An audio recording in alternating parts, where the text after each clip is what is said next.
আচ্ছা স্টুডেন্ট হচ্ছে তোমরা ফেসবুকে অনেকে জিজ্ঞাসা করতেছো আসলে এটা বাংলা ভার্সন কিনা। তো আমাদের বাংলা ভার্সনের যে ফ্রি ক্লাসটা আছে সেটা হচ্ছে সন্ধ্যা 7টায় শুরু হবে। ওটাও আর কি ফেসবুকে লাইভ হবে, তোমরা ওটাও লাইভে দেখতে পাবা।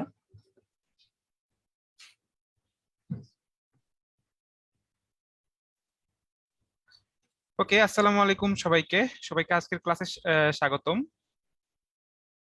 তোমরা আর এক কিছুক্ষণের মধ্যেই আমার স্ক্রিনটা দেখতে পাবে। তো তার আগে তোমাদের সাথে একটু কথাবার্তা বলে নেই। আজকে আমাদের এইচএসসি 2020 ব্যাচের জন্য আমাদের আজকে ফ্রি ক্লাস। আজকের ক্লাসটা ফিজিক্সের উপরে, এবং আমরা এই ক্লাসে ডিসাইড করেছি, আজকের ফ্রি ক্লাসে ডিসাইড করেছি যে তোমাদের সাথে আমরা নিউটনিয়ান মেকানিক্স নিয়ে আমরা আলোচনা করব। তার মানে কিন্তু এটা না যে এইটা রিলেটেড আর কোনো ক্লাস হবে না আমাদের পরবর্তীতে, যখন আমাদের রেগুলার রেগুলার ক্লাসেস গুলো এখানে এই মডেল টেস্ট প্রোগ্রামের সাথে যেই ক্লাসগুলো আছে সেখানেও কিন্তু নিউটনিয়ান মেকানিক্স নিয়ে আমাদের আলোচনা থাকবে। But আজকের ক্লাসটা আমরা স্পেশালি ডিসাইড করেছি যে আমরা এখানে তোমাদের সাথে নিউটনিয়ান মেকানিক্সের কিছু কমন মিসকনসেপশন এবং এটার কিছু টপিকস নিয়ে তোমাদের সাথে আমরা আজকে ডিসকাশন করব। তো সবাই কেমন আছো এটা তোমরা আমাকে লিখে জানাতে পারো। আর যারা আমাদের সাথে ফেসবুকে জয়েন করেছো, তারা অবশ্যই তোমাদের ফ্রেন্ডদেরকেও শেয়ার করে এখানে ইনভাইট করে ফেলো। তো এখন যে ক্লাসটা হচ্ছে এই ক্লাসটা কিন্তু ইংলিশ ভার্সনের ক্লাস। সো যারা বাংলা ভার্সনের আছো তারাও করতে পারো। আর বাংলা ভার্সনের উপরে স্পেশালি আরেকটা লাইভ হবে, সেটা সন্ধ্যা 7টার দিকে হবে। ঠিক আছে? সো বাংলা ভার্সনে যারা আছো তারা এখনো থাকতে পারো, আবার সন্ধ্যা 7টাতেও আবার উদ্ভাসের পেজে এসে তোমরা জয়েন করতে পারো। ওকে।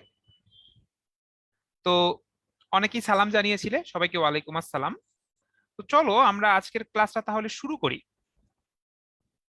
তাহলে আমি বলেছি যে আজকের ক্লাসটা হলো নিউটনিয়ান মেকানিক্স নিয়ে। তো নিউটনিয়ান মেকানিক্স হলো স্যার আইজ্যাক নিউটন, উনার হাত ধরেই নিউটনিয়ান মেকানিক্সটা কিন্তু আমরা পেয়েছি। এখানে উনি তিনটা সূত্রের মাধ্যমে বা তিনটা ল এর মাধ্যমে, যেগুলোকে আমরা বলি নিউটনস লজ অফ মোশন, এই নিউটনস লজ অফ মোশনের মাধ্যমে উনি কি করেছিলেন, উনি কোনো একটা অবজেক্ট তার ফিউচার কেমন হবে, তার উপরে ফোর্স দিলে কি হবে, ফোর্স না দিলে কি হবে, এই জিনিসগুলো নিয়ে আমাদের সাথে উনি আমাদেরকে জানিয়েছেন। তো এইটার উপরে বেস করেই কিন্তু নিউটনিয়ান মেকানিক্স। তাহলে নিউটনিয়ান মেকানিক্স খুব ভালো মতো পারতে হলে প্রথমেই যে জিনিসগুলো জানতে হবে, এই নিউটনের তিনটা ল সম্পর্কে আমাদের জানতে হবে। তাহলে নিউটনের যে তিনটা ল, এটাকে আমরা বলি যে Newton's first law, second law and third law. ঠিক আছে? Newton's first law, Newton's first law নিয়ে যদি আমরা বলি,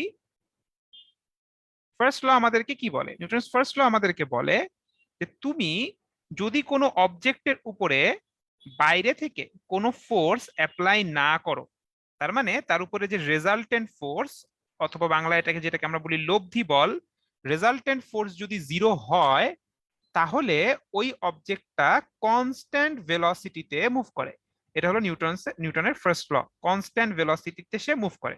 এখন কনস্ট্যান্ট ভেলোসিটি মানে কি? কনস্ট্যান্ট ভেলোসিটি মানে অবজেক্টটা যদি মনে করো যে রেস্টিং পজিশনে ছিল, স্থির ছিল, ওর কোনো ভেলোসিটি ছিল না, তাহলে সে কেমন থাকবে? তাহলে সে স্থিরই থাকবে। ঠিক আছে? তার মানে তার ভেলোসিটি ইনিশিয়ালি যদি জিরো হয়, ফাইনালিও কত? জিরো। আর সে যদি আগে থেকে কোনো একটা ভেলোসিটিতে সে যদি মুভিং অবস্থায় থাকে, তাহলে সে সেই কনস্ট্যান্ট ভেলোসিটিটা মেনটেন করে সামনের দিকে মুভ করবে। এখানে খেয়াল রাখতে হবে ভেলোসিটি কিন্তু একটা ভেক্টর। তার মানে ভেলোসিটির ম্যাগনিটিউডেরও চেঞ্জ হবে না, ডিরেকশনেরও কোনো চেঞ্জ হবে না। ভেলোসিটি যেই দিকে ছিল, যেই ম্যাগনিটিউডে ছিল, সেই ডিরেকশনে সেই ম্যাগনিটিউডেই অবজেক্টটা যেতে থাকবে। এটি হলো নিউটনস ফার্স্ট ল। সো এটা আমরা জানি।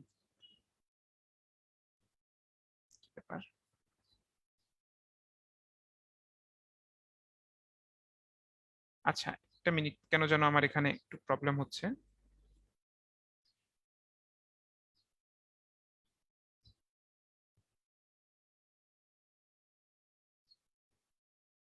ওকে, সো আমি আরেকবার স্ক্রিনটা শেয়ার করি।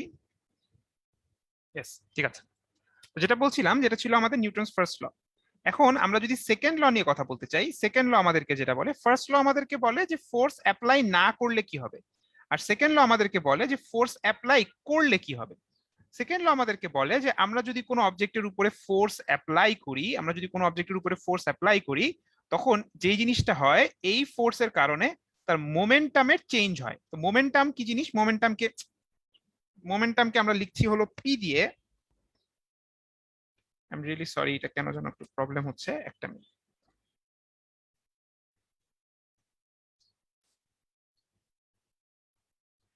তাহলে আমরা যখন ফোর্স অ্যাপ্লাই করি তখন কি হবে? এই ফোর্স অ্যাপ্লাই করা হলে আমার মোমেন্টামের চেঞ্জ হবে। আমি যত বেশি ফোর্স অ্যাপ্লাই করব, মোমেন্টামের রেট অফ চেঞ্জটা তত বেশি হবে। তাহলে মোমেন্টাম, যাকে আমি পি দিয়ে লিখেছি, সেটা আসলে কি জিনিস? মোমেন্টাম পি, এটা হলো mass times velocity. Mass times velocity. এখান থেকে আমরা কিন্তু চাইলে দেখাতে পারি যে F equals to M A, এবং এইটা আমাদের জন্য খুবই খুবই খুবই ইম্পর্টেন্ট ফর্মুলা, কারণ আমরা আমাদের পুরো ক্লাস জুড়ে এটা নিয়ে আজকে ডিল করব।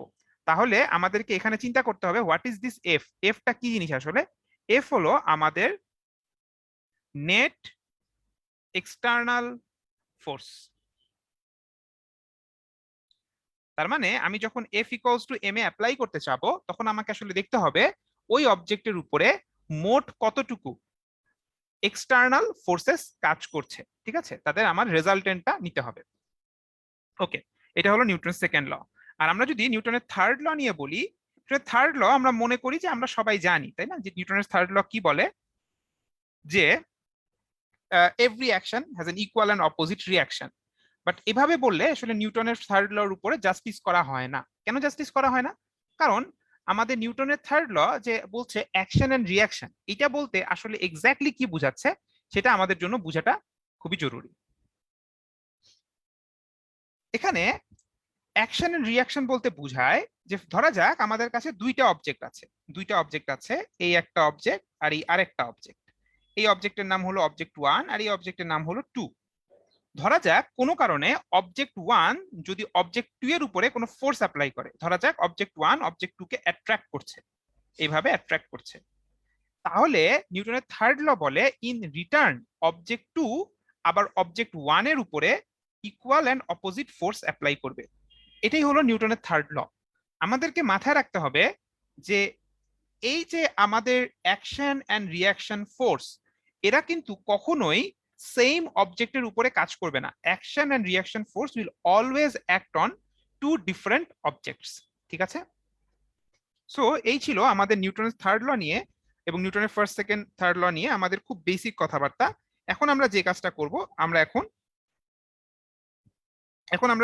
করব, আমরা হলো যে এই থার্ড ল এর কিছু এক্সাম্পল আমরা এখন দেখব। তো এটা তোমাদের কাছে আমার ফার্স্ট কোয়েশ্চেন, এটা তোমরা এখন আমাকে লিখে জানাতে পারো যে তোমাদের কাছে এটার অ্যান্সারটা কি মনে হয়। এখানে আমরা ছবিতে দেখতে পাচ্ছি যে এখানে পৃথিবী এবং আপেল। তাহলে আমরা জানি যে এই যে পৃথিবী, এত বড় একটা পৃথিবী, সে কি করে? আপেলকে নিজের দিকে অ্যাট্রাক্ট করে, তাই না? আপেলকে নিজের দিকে অ্যাট্রাক্ট করে। তাহলে সেটা আমি দেখাই, এই অ্যাপেলকে আর্থ বা পৃথিবী নিজের দিকে অ্যাট্রাক্ট করলো। তাহলে ইন রিটার্ন কি হবে? নিউটনের থার্ড ল অনুযায়ী আমাদের অ্যাপেল, সেও কি আর্থকে অ্যাট্রাক্ট করবে? এবং যদি অ্যাট্রাক্ট করে, কোন ফোর্সটার ম্যাগনিটিউড বেশি? পৃথিবীর অ্যাপেলের উপর অ্যাট্রাকশন বেশি, নাকি অ্যাপেলের পৃথিবীর উপরে অ্যাট্রাকশনটা বেশি? তোমাদের কাছে কি মনে হয়? সো আমি এখন যতগুলো অ্যান্সার এখানে আমরা দেখতে পাচ্ছি যে এখানে আমাদের দুইটারই ম্যাগনিটিউড আসলে সেম। এটাই কিন্তু নিউটনের থার্ড ল। অ্যাপেল পৃথিবীকে যেই ফোর্সে অ্যাট্রাক্ট করে, পৃথিবীও অ্যাপেলকে এক্স্যাক্টলি সেম ফোর্সে অ্যাট্রাক্ট করে। এখন তাহলে তোমার মনের মধ্যে কোয়েশ্চেন জাগতেই পারে যে আচ্ছা ভাইয়া, দুইজনকে সেম ফোর্সে অ্যাট্রাক্ট করে, পৃথিবী অ্যাপেলকে যে যত ফোর্সে নিচের দিকে টানতেছে, অ্যাপেলও যদি পৃথিবীকে ঠিক অতটুকুই ফোর্সে উপরের দিকে টানে, তাহলে আমরা দেখি যে অ্যাপেল মাটিতে পড়ে যায়, বাট পৃথিবী তো কখনো অ্যাপেলের কাছে ছুটে আসে না। এর কারণটা আসলে কি? এর কারণটা হলো আমাদেরকে দেখতে হবে এফ ইকুয়ালস টু এম এ। আমরা এফ ইকুয়ালস টু এম এ তে যদি খেয়াল করি, দুইজনের উপরেই কিন্তু ফোর্সটা ইকুয়াল। আমাদের অ্যাপেলের উপরে যে পরিমাণ ফোর্স কাজ করছে আর পৃথিবীর উপরে যে পরিমাণ ফোর্স কাজ করছে, দুইটা ইকুয়াল, বাট তাদের এক্সেলারেশন সেটা কিন্তু ইকুয়াল না। কারণ acceleration F equals to M times A. তাহলে আমরা যদি এক্সেলারেশন চিন্তা করি, এক্সেলারেশন হলো ফোর্স ডিভাইডেড বাই ম্যাস। অ্যাপেলের ম্যাসটা অনেক কম, পৃথিবীর তুলনায় অনেক অনেক অনেক অনেক কম। এ কারণে অ্যাপেলের এক্সেলারেশনটা কি অনেক হাই, বাট পৃথিবীর ম্যাস এটা এতই বেশি, এত হাই যে এর এক্সেলারেশনটা বেসিক্যালি জিরো। তাহলে এই যে ছবিতে আমরা দেখতে পাচ্ছি যে দুইজনের জন্যই কিন্তু কি এফটা ইকুয়াল, বাট পৃথিবীর ম্যাসটা অনেক বেশি, তাই তার এক্সেলারেশন কম, আর অ্যাপেলের ম্যাসটা অনেক অনেক কম, তাই তার এক্সেলারেশনটা কিন্তু বেশি। তাহলে মাথায় রাখতে হবে নিউটনের থার্ড ল বলে forces are equal but acceleration are not. ঠিক আছে, নিউটনের থার্ড ল এর জন্য সেম ফোর্স পাবো, বাট এক্সেলারেশন এক একটা অবজেক্টের জন্য এক এক রকম হবে। Alright, fine. সো আমাদের এরপরে সেকেন্ড এক্সাম্পল সেটা হলো যে আমরা আমাদের মধ্যে আরেকটা খুব বড় মিসকনসেপশন থাকে, সেটা হলো যে এখানে আমরা দেখতে পাচ্ছি your weight is a force that pulls you down, what is the reaction of this force. তাহলে তোমার একটা ওয়েট আছে, রাইট, তোমার একটা ওয়েট যেটা তোমাকে নিচের দিকে টানে। এখন তোমাকে যদি বলি তোমার ওয়েটের রিয়াকশন ফোর্সটা আসলে কি, তখন আমরা কমনলি যেই ক্লেমটা করে থাকি যে আমার একটা ওজন আছে, আমার একটা ওয়েট আছে ডাব্লিউ, আর তার রিয়াকশন হলো যে মাটি বা আমি যেই প্লেনের উপরে দাঁড়ায় আছি সে আমাকে উপরের দিকে একটা রিয়াকশন ফোর্স দেয় আর।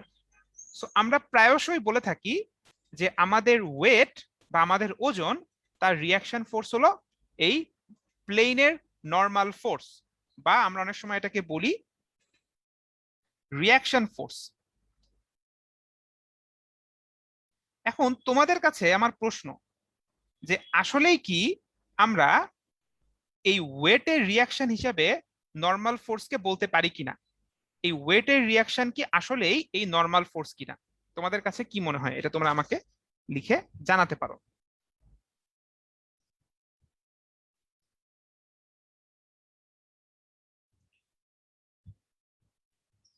ওকে, সো চলো আমরা অ্যান্সারটা দেখি। মজার ব্যাপার হলো যে না, তোমার একটা ওয়েট নিচের দিকে কাজ করে, আবার মাটি বা গ্রাউন্ড সেও তোমাকে উপরের দিকে ধাক্কা দেয়, ঠিক আছে, but this is not in response to your weight. তার মানে এই ডাব্লিউ তোমার যে ওয়েট এবং এই যে তোমার রিয়াকশন ফোর্স অথবা এই যে তোমার নর্মাল ফোর্স, এরা আসলে কিন্তু নিউটনের থার্ড ল মেনে কাজ করছে না। এই রিয়াকশন ফোর্স, এই নর্মাল ফোর্স কিন্তু তোমার ওয়েটের রেসপন্সে কাজ করছে না। কেন এটা তোমার আহ, কেন এটাকে আমরা ওয়েটের রিয়াকশন বলতে পারি না? কারণ আমরা কিন্তু যখন নিউটনের থার্ড ল স্টেটমেন্টটা বলেছি তখন কিন্তু আমরা দেখেছি যে নিউটনের থার্ড ল অনুযায়ী আমরা যে অ্যাকশন এবং রিয়াকশন ফোর্সের কথা বলি, এই অ্যাকশন এবং রিয়াকশন ফোর্স তারা কিন্তু কখনোই সেম অবজেক্টের উপরে কাজ করে না। অ্যাকশন এন্ড রিয়াকশন ফোর্স তারা কিন্তু অলওয়েজ দুইটা ডিফারেন্ট অবজেক্টের উপরে কাজ করে। তাহলে তোমার ওয়েটের রিয়াকশন ফোর্স যদি এই নর্মাল ফোর্সটা হইতো বা এই আর ফোর্সটা হইতো, তাহলে সেটা কিন্তু আসলে নিউটনের থার্ড ল অনুযায়ী সত্যি হইতো না। ওকে, তাহলে তোমার ওয়েটের রিয়াকশন ফোর্সটা কি এটা নিয়ে তুমি একটু চিন্তা করো, এর মধ্যে এখানে আজানটা শেষ হয়ে যাক, তারপরে আমরা আবার কন্টিনিউ করতেছি।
ওকে, অলরাইট, তাহলে আমরা যেটা নিয়ে কথা বলছিলাম যে তোমার ওয়েটের রিয়াকশন ফোর্সটা আসলে কি, তাহলে আমাকে চিন্তা করতে হবে যে আমাদের যে ওয়েট, আমাদের যে ওজন, সেটা আসলে কিভাবে তৈরি হয়। দেখো, ওয়েটটা কিন্তু আসলে তৈরি হয় due to attraction of earth, তাই না? আমরা পৃথিবীর উপরে আছি এবং পৃথিবী আমাদেরকে নিজের দিকে অ্যাট্রাক্ট করে। পৃথিবী আমাদেরকে নিজের দিকে অ্যাট্রাক্ট করে এবং পৃথিবীর এই যে অ্যাট্রাকশন ফোর্স, সেটাই কিন্তু আসলে আমার ওয়েট। তাহলে আমাদের ওয়েটের রিয়াকশন ফোর্সটা কি? পৃথিবী আমাদেরকে অ্যাট্রাক্ট করে, এটা হলো আমাদের ওয়েট।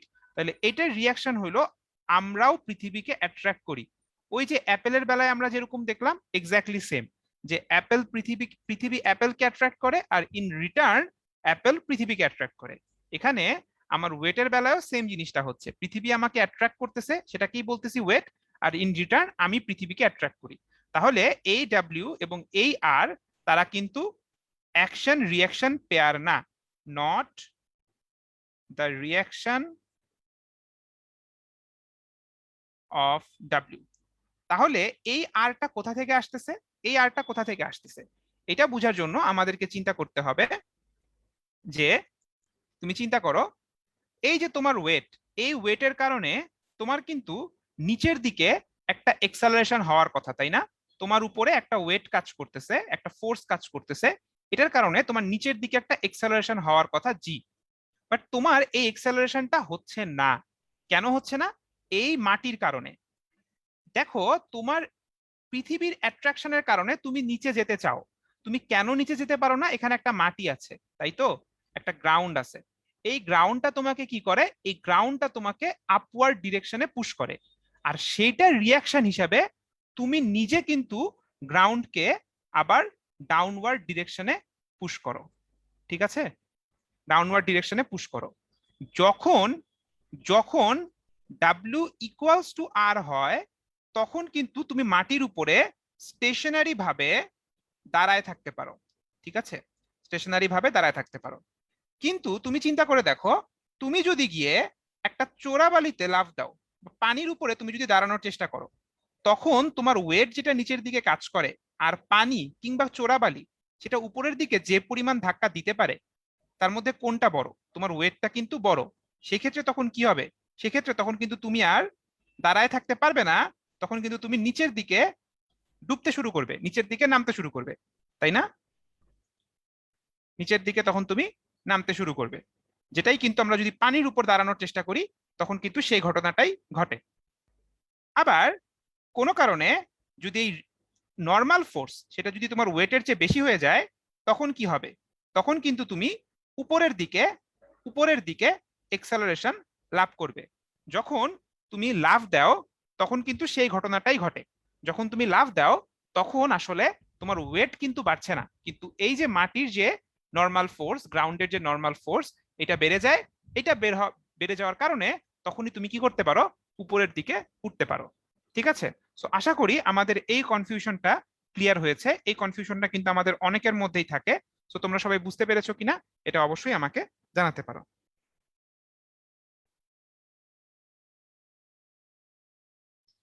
অলরাইট, তো আমি চ্যাট বক্স দেখছি, আর ফেসবুক লাইভেও আমি দেখছি যে তোমরা কি লিখছো। সো যদি কারো কোনো কোয়েশ্চেন না থাকে, তাহলে আমরা সামনের দিকে আগাতে পারি। ওকে, তাহলে আমরা এখন নিউটনের থার্ড লয়ের আরো একটা এক্সাম্পল দেখব। সেটা হলো যে, আমরা এখন কনসিডার করতেছি যে একটা কলিশন হইছে একটা ট্রাক এবং একটা ফুটবলের মধ্যে। তাহলে এইবার তোমাদের কাছে প্রশ্ন, যে যদি এই ট্রাক এন্ড ফুটবলের মধ্যে যদি কোনো কলিশন হয়, তাহলে কে বেশি ফোর্স অ্যাপ্লাই করবে? বলো দেখি। এটা তোমরা আমাকে চ্যাট বক্সে লিখে জানাতে পারো যে তোমাদের কাছে কি মনে হয়, যে যদি এই ট্রাকটা ছুটে যায় এবং অপোজিট ডিরেকশন থেকে এই ফুটবলটা ছুটে আসে এবং এদের মধ্যে যদি কলিশন হয়, তাহলে কোন অবজেক্টটা বেশি ফোর্স অ্যাপ্লাই করবে? মজার ব্যাপার, নিউটনের থার্ড ল দিয়ে তুমি যদি চিন্তা করো, এইবারও দুইজন কিন্তু ইকুয়াল ফোর্স অ্যাপ্লাই করবে। আমাদের দুইটা অবজেক্টই equal and opposite force apply করবে, এটাই কিন্তু নিউটনের থার্ড ল। বাট ডিফারেন্সটা কি হবে? ডিফারেন্সটা যেটা হবে ওই আগের মতো। এই কলিশনের সময় আমাদের ট্রাকের যে ম্যাস, এটা এত বেশি যে বেসিক্যালি কোনো এক্সালারেশন হবে না, মানে ট্রাকের কিছুই যাবে আসবে না, ট্রাকটা সোজা যেতে থাকবে। বাট এই কলিশনের ফলে আমাদের যে ফুটবল আছে তার ম্যাস যেহেতু অনেক অনেক কম, সেই সেম ফোর্সের কারণে এর ট্রেমেন্ডাস একটা এক্সেলারেশন হবে এবং এই ফুটবলটা ছিটকে চলে যাবে। তাহলে আমাদেরকে মাথায় রাখতে হবে যখন দুইটা অবজেক্টের মধ্যে কলিশন হয় বা যখন দুইটা অবজেক্ট একজন আরেকজনের উপরে ফোর্স অ্যাপ্লাই করে, এই দুইটা ফোর্স কিন্তু always equal and opposite. Force equal and opposite, but এটাও মাথায় রাখতে হবে যে তাদের এক্সেলারেশন যে ইকুয়াল অ্যান্ড অপোজিট হবে এর কিন্তু কোনো গ্যারান্টি নাই। রাদার যার ম্যাস অনেক বেশি তার এক্সেলারেশনটা কম, আর যার ম্যাস কম তার এক্সেলারেশনটা বেশি।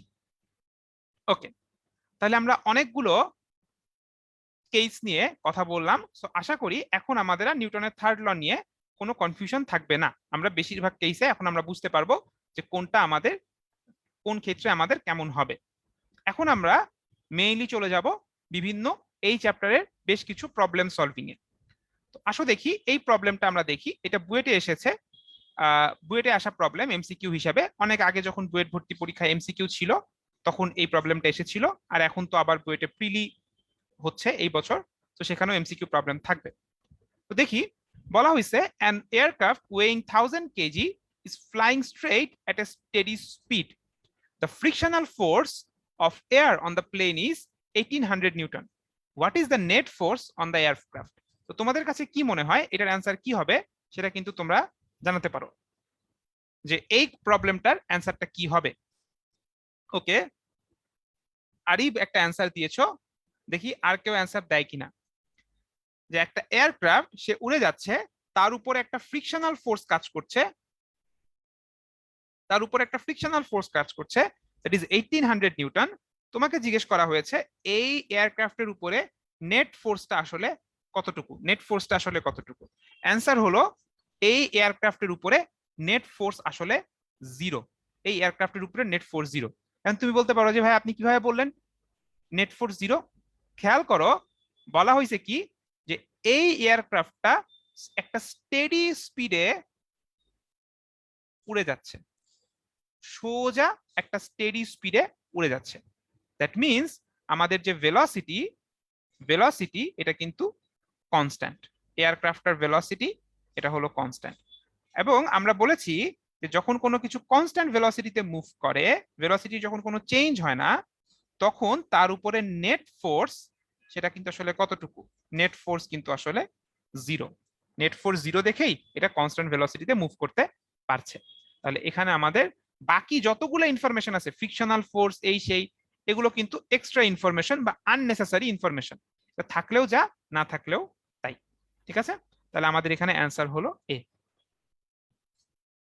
অলরাইট, ওকে, তাহলে চলো এখন আমরা আরো একটা প্রবলেম করি। কি বলছে আসো দেখি। বলা হয়েছে যে এ force of magnitude 2f acting on a body of mass 10 kg produces an acceleration of 60 meter per second square. আচ্ছা, ভালো কথা।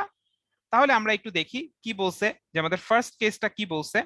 এখানে বলছে যে কতটুকু ফোর্স কাজ করছে 2f, কত ম্যাসের উপরে 10 কেজি, কতটুকু এক্সেলারেশন তৈরি করছে 60 মিটার পার সেকেন্ড স্কয়ার। আমি এটা রেড কালার দিয়ে মার্ক করেছি। তাহলে আসো দেখি এটাকে কি লিখতে পারবো। আমরা জানি যে net force equals to M A, তাই না? এখানে আমাদের নেট ফোর্সটা কতটুকু? 2f, ম্যাস কতটুকু? 10 কেজি, এক্সেলারেশন কতটুকু? 60। তাহলে এখান থেকে এফ এর ভ্যালু কি আমরা বের করতে পারবো? এফ এর ভ্যালুটা মনে হয় বের করা যাবে, তাই না? 600 ডিভাইডেড বাই 2, তার মানে দিস ইজ 300 নিউটন। 300 নিউটন, এটা হলো আমাদের ফার্স্ট যে রেড কালার দিয়ে যেটা মার্ক করে রাখছি। পরের পার্টটা যদি আমরা পড়ি, বলা হয়েছে if a force of magnitude 5f acting on a body of mass m produces acceleration of 50 meters per second square, then what is the mass m?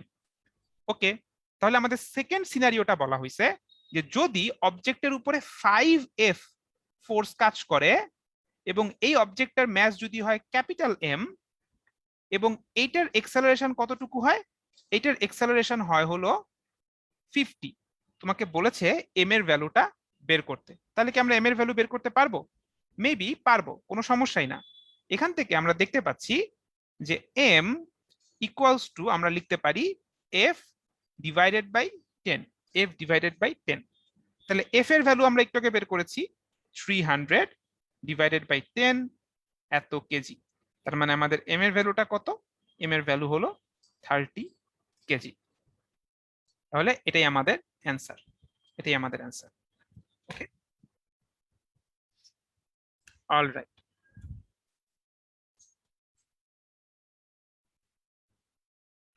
Fine, তাহলে আমরা আশা করি সবাই বুঝতে পেরেছি যে এই ধরনের প্রবলেম আসলে কিভাবে করতে হয়। এটা খুবই বেসিক একটা অঙ্ক, আমরা তাও দেখলাম।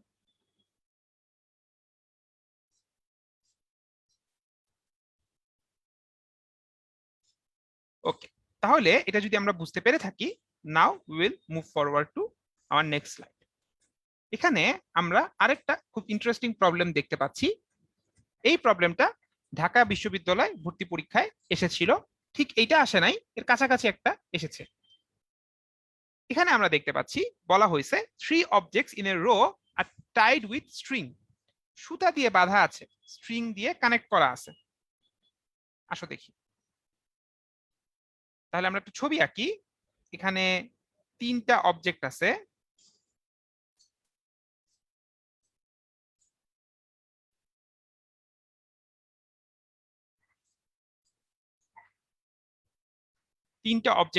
এদেরকে কি করা হয়েছে?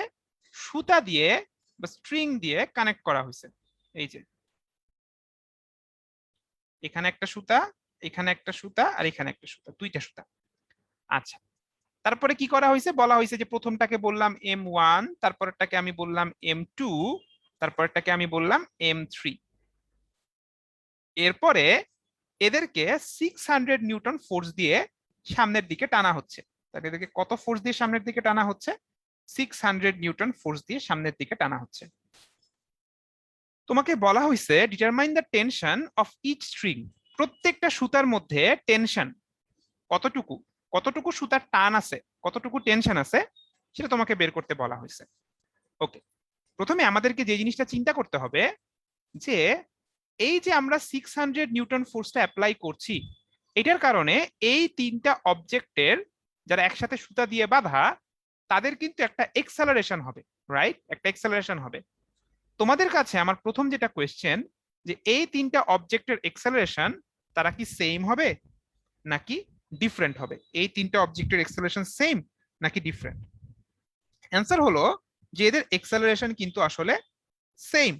কারণ যেহেতু তারা সুতা দিয়ে বাঁধা, তুমি চিন্তা করো যে আমাদের ফার্স্ট অবজেক্ট সে যদি সামনের দিকে 1 মিটার যায়, আমাদের সেকেন্ড অবজেক্ট এবং থার্ড অবজেক্ট তারাও কিন্তু সামনের দিকে 1 মিটার করেই যেতে হবে, যেহেতু তারা স্ট্রিং দিয়ে কানেক্টেড, একটা আরেকটাকে ছেড়ে যেতে পারছে না। তাহলে আমরা বুঝতে পারছি এই 3টা অবজেক্ট যারা সুতা দিয়ে বাঁধা, তারা কিন্তু একই সাথে সামনে আসে, একই সাথে সামনে যায়। তাহলে আমরা বুঝতে পারছি এদের 3জনের এক্সেলারেশন ইকুয়াল। প্রথমটার যে এক্সেলারেশন, দ্বিতীয়টার যে এক্সেলারেশন এবং তৃতীয়টার যে এক্সেলারেশন, এরা কিন্তু আসলে ইকুয়াল। তাহলে এখন আমি যদি চিন্তা করি এই 600 নিউটন ফোর্স এ আসলে টোটাল কতটুকু ম্যাসের মধ্যে এক্সেলারেশন তৈরি করে, সে কিন্তু এই 3টা অবজেক্টকেই এক্সেলারেশন দেয়। তাহলে আমরা যদি 3টা অবজেক্ট নিয়ে তাদের উপরে F equals to M A apply করি, 3টা অবজেক্ট নিয়ে তার উপরে যদি F equals to M A apply করি, কতটুকু ফোর্স কাজ করা হয়েছে? 600। কতটুকু ম্যাসকে সে এক্সেলারেশন দিচ্ছে? M1 plus M2 plus M3, তাই না? 600 নিউটন 3টাকেই সামনের দিকে নিয়ে যায় ইন্টু এ। তাহলে এখান থেকে কিন্তু আমরা এখন এক্সেলারেশনের ভ্যালুটা বের করতে পারি। আমাদের কোশ্চেনে বলছে M1 হলো 10, M2 হলো 20, আর এটা হলো 30। তাহলে এখান থেকে আমরা এ বের করতে পারি যে টোটাল ম্যাস হলো 60 কেজি, 600 ডিভাইডেড বাই 60। তাহলে এখানে আমরা এক্সেলারেশন পাচ্ছি 10 metre per second square, 10 metre per second square. কিন্তু আমাকে তো আসলে এক্সেলারেশন বের করতে বলে নাই, আমাকে আসলে এখানে যে সুতাগুলো আছে, যে স্ট্রিং গুলো আছে, তাদের মধ্যে টেনশন বের করতে বলছে। এখন আমি যদি চিন্তা করি যে আমাদের প্রথম সুতায় যে টেনশন সেটা হলো T1, আর দ্বিতীয় সুতায় যে টেনশন সেটা হলো T2। এটাকে আমি ডিফারেন্ট কালার দিয়ে দেখাই T1 আর T2 কে, যাতে পরে বুঝতে সুবিধা হয়। এই দুটো আমাকে বের করতে বলছে। এখন আমি যদি চিন্তা করি যে T1 এই সুতার টান, সে আসলে কাকে সামনে নিয়ে যায়? এই T1 সুতার টান সে কিন্তু আমাদের M2 এবং M3 এই দুইটাকে সামনে টেনে নিয়ে যাচ্ছে। এটা আমরা খেয়াল করি। এই যে খেয়াল করো, আমি রেড কালার কি দেখালাম যে আমাদের T1 সুতার টান সে M2 এবং M3 এই দুইটা অবজেক্টকে সামনে নিয়ে যাচ্ছে। এই যে আমরা এখানে 600 নিউটন অ্যাপ্লাই করেছি, সেটা কিন্তু ডিরেক্টলি 2 এর উপরে বা 3 এর উপরে কাজ করতে পারে না, বরং এখানে যে সুতার টেনশনটা সে কিন্তু 2 আর 3 কে সামনে নিয়ে যাচ্ছে। তাহলে আমরা এবার কি বলতে পারি যে আমাদের T1 ইকুয়ালস টু, মানে আমরা এখানেও অ্যাপ্লাই করব, আগে F ইকুয়ালস টু এম এ লিখি, এখানেও আমরা অ্যাপ্লাই করব F ইকুয়ালস টু এম এ। এখানে আমাদের ফোর্সটা হলো T1, আর T1 ফোর্সের জন্য আমার কতটুকু ম্যাস সামনে যাচ্ছে, কতটুকু ম্যাস অ্যাক্সেলারেশন পাচ্ছে, M2 প্লাস M3। আর এখানে আমাদের অ্যাক্সেলারেশন কতটুকু, অ্যাক্সেলারেশন হলো a। তাহলে T1টা আমরা বের করতে চাই। M1 আমরা জানি, সরি M2 আমরা জানি 20, M3 আমরা জানি 30, আর অ্যাক্সেলারেশন আমরা একটু আগে বের করেছি, অ্যাক্সেলারেশন হলো সবার জন্য সেম, সেটা হলো 10। তাহলে আমরা T1 কত পেলাম, T1 আমরা পেলাম 500 নিউটন, 500 নিউটন। ওকে, 500 নিউটন, ফাইন। তাহলে এখন যদি আমরা T1 বের করে ফেলছি, এখন যদি আমরা T2 বের করতে চাই, T2, তাহলে কি হবে? এই T2 ফোর্স সেটা আসলে কাকে সামনে নিয়ে যাচ্ছে? T2 ফোর্সটা কিন্তু শুধুমাত্র M3 কে সামনের দিকে নিয়ে যায়। তাহলে আরেকবার যদি আমি অ্যাপ্লাই করি F ইকুয়ালস টু এম এ, এবার আমার ফোর্সটা হলো T2, এবার আমার ম্যাস হলো M3, আর অ্যাক্সেলারেশন হলো a। তাহলে T2 এর ভ্যালু আমি বের করব, M3 ম্যাস হলো 30 কেজি আর অ্যাক্সেলারেশন হলো আমাদের 10। তাহলে এটা আমরা পাচ্ছি 300 নিউটন। ঠিক আছে, এখানে আমরা পাচ্ছি 300 নিউটন। তাহলে এই দুইটাই কিন্তু আমাদের এখানে অ্যান্সার। আশা করি আমাদের সবার কাছে পুরো জিনিসটা ক্লিয়ার হয়েছে, আমরা বুঝতে পেরেছি। এই ধরনের প্রবলেম খুব বেশি কঠিন না, ক্যালকুলেশন সহজ, বাট কনসেপচুয়াল, এগুলোতে কিন্তু আমাদের দক্ষতা থাকা খুবই জরুরি। আমাদের এইচএসসি পরীক্ষা হোক, অ্যাডমিশন টেস্ট হোক, আমাদের কিন্তু সবসময় এটা কাজে লাগবে, এই ধরনের প্রবলেমে কাজে লাগবে। তো আমি ফেসবুক লাইভে দেখতে পাচ্ছি যে ফারজানা আফরিন, আবিদা, তারা হলো অ্যান্সার গুলো জানিয়েছে। যে ফারজানা জানিয়েছে যে T2 হলো 300, আর আবিদাও জানিয়েছে যে T1 500, T2 300। ওকে, ভেরি গুড। তো যারা যারা সাথে সাথে অঙ্কগুলো করছো তাদেরকে অত্যন্ত ধন্যবাদ, কারণ তোমরা যদি ক্লাসের সাথে সাথে প্রবলেমগুলো নিজেরা সলভ করো তাহলে যেটা হবে, তোমাদের নিজেদের কনফিডেন্সও বৃদ্ধি পাবে, আবার একই সাথে ক্যালকুলেশনের যে স্পিডটা সেটাও কিন্তু বৃদ্ধি পাবে। আমাদের অ্যাকচুয়াল অ্যাডমিশন টেস্টে এবং আমাদের মডেল টেস্ট বলো, এইচএসসি বলো, সব ক্ষেত্রেই তুমি কত ভালো পারফর্ম করতে পারছো এটা কিন্তু ক্যালকুলেশন স্পিডের উপরে অনেক বেশি ডিপেন্ডেন্ট। ওকে, তুমি আরো বেশ কয়েকটা অ্যান্সার পেয়েছি, যেমন উত্তম অ্যান্সার দিয়েছো 300 নিউটন। So thank you. তাহলে চলো আমরা পরের প্রবলেমে চলে যাই, পরের অংশে চলে যাই। ওকে, এখন আমরা যেটা নিয়ে কথা বলবো সেটা হলো ইম্পালস, অথবা বাংলা এটাকে আমরা বলে থাকি বলের ঘাত, ইম্পালস অর বলের ঘাত। তো এটা কি জিনিস? ইম্পালস হলো যে আমি যদি কোনো একটা অবজেক্টের উপরে ফোর্স অ্যাপ্লাই করি, সো ইম্পালস এটাকে আমরা লিখে থাকি জে দিয়ে, যে এটা হলো ফোর্স অ্যান্ড টাইম, এই দুটো জিনিসকে মাল্টিপ্লাই করতে হবে।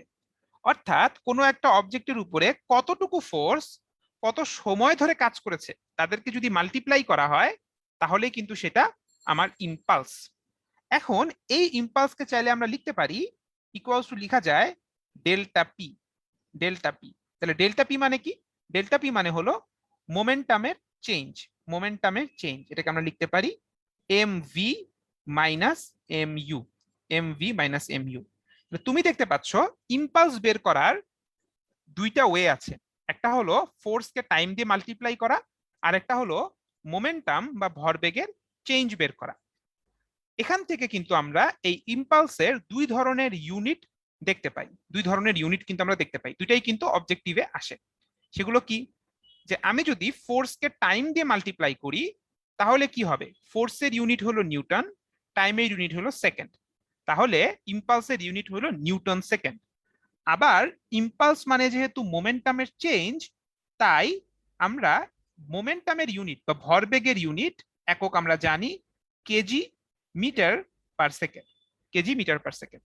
তাহলে এই দুইটা কিন্তু আমাদের ইম্পালসের ইউনিট হতে পারে। ওকে, দুটোই পরীক্ষায় অবজেক্টিভে চলে আসে। আচ্ছা, এখন এখানে আমরা যেই ফর্মুলাটা লিখেছি এই ফর্মুলাটা কাজ করবে যে যদি আমাদের এই ফোর্সটা কনস্ট্যান্ট ফোর্স হয়। যদি আমাদের ফোর্সটা কনস্ট্যান্ট ফোর্স না হয়ে এটা যদি ভ্যারিয়েবল ফোর্স হয়, বা এই ফোর্সটা যদি সময়ের সাথে পরিবর্তন হয়, সেক্ষেত্রে আমাদের যদি ইম্পালস বের করতে হয় সেই ক্ষেত্রে কিন্তু আমাকে ইন্টিগ্রেশন করতে হবে, ইন্টিগ্রেশন এফডিটি, সেখানে মানে ব্যাপারটা কি, যে আমি যদি এই জিনিসটাকে এখন গ্রাফে তোমাকে দেখাইতে চাই, গ্রাফের মধ্যে যদি তোমাকে দেখাইতে চাই, এক্স অ্যাক্সিসে যদি আমার থাকে টাইম আর ওয়াই অ্যাক্সিসে যদি থাকে ফোর্স, আমরা যদি দেখি যে এই টাইমের সাথে এই ফোর্সটা এইভাবে চেঞ্জ হচ্ছে, তাহলে আমি যদি এই ফোর্সের জন্য ইম্পালস বের করতে চাই, আমার সময় শুরু T1 থেকে আর সময় শেষ T2 তে গিয়ে, তখন আসলে আমাকে যে কাজটা করতে হবে এই গ্রাফের ইন্টিগ্রেশন করতে হবে। গ্রাফের ইন্টিগ্রেশন করা মানে আসলে কি, গ্রাফের ইন্টিগ্রেশন করার মানে হলো এই গ্রাফের এরিয়াটা বের করা, এই গ্রাফের এরিয়াটা বের করা। তাহলে ইম্পালস বের করার মানে এফ বনাম টি বা এফ ভার্সেস টি গ্রাফের এরিয়া বের করা। ঠিক আছে, এটা কিন্তু খুব ইম্পর্টেন্ট একটা ইনফরমেশন দিলাম, এটা পরীক্ষায় কাজে লেগে যেতে পারে। অলরাইট, ঠিক আছে। তাহলে এখন আমরা চলো সামনে যাই। এখন আমরা একটা প্রবলেম দেখতে পাচ্ছি, সেটা হলো যে বলা হয়েছে যে a ball of mass 2 kg hits a wall and bounces back with a velocity of 20 meters per second like shown in the diagram below. Find the impulse on the ball by the wall. তাহলে কি হয়েছে দেখো, আমাদের এখানে একটা বল, সে কি করছে, এই বলটা গেছে গিয়ে একটা দেয়ালে ধাক্কা খাইছে। তাহলে সে যখন ধাক্কা খেতে গেছে তখন তার ভেলোসিটিটা কত ছিল, 20 মিটার পার সেকেন্ড। এরপরে সে ধাক্কা খেয়ে আবার কি করছে, সে ধাক্কা খেয়ে আবার পিছনে চলে আসছে, ধাক্কা খেয়ে আবার পিছনে চলে আসছে। কত ভেলোসিটিতে আসছে, 20 মিটার পার সেকেন্ড, কারণ কোনো চেঞ্জের কথা কিন্তু কোয়েশ্চেনে বলা হয় নাই। তোমাকে বলছে যে এখানে ইম্পালস বের করতে, ইম্পালস বের করতে। এখন রাজিন একটা অ্যান্সার দিয়েছো, আসো দেখি ঠিক হয় কিনা। ইম্পালসের ফর্মুলা আমরা জানি যে ইম্পালস দুই ভাবে বের করা যায়, ফোর্সকে টাইম দিয়ে মাল্টিপ্লাই করে, আরেকটা হলো কি করে, মোমেন্টামের চেঞ্জ বের করে, MV minus mu, MV minus mu. আমাদের এখানে পুরো ঘটনা যেহেতু ওয়ান ডাইমেনশনাল, মানে সবকিছু এক রেখার উপরে, ওয়ান লাইনের উপরে হচ্ছে, বা সবকিছু এক্স অ্যাক্সিসে হচ্ছে, এই জন্য আমরা এখানে কোনো ভেক্টর সাইন দেই নাই।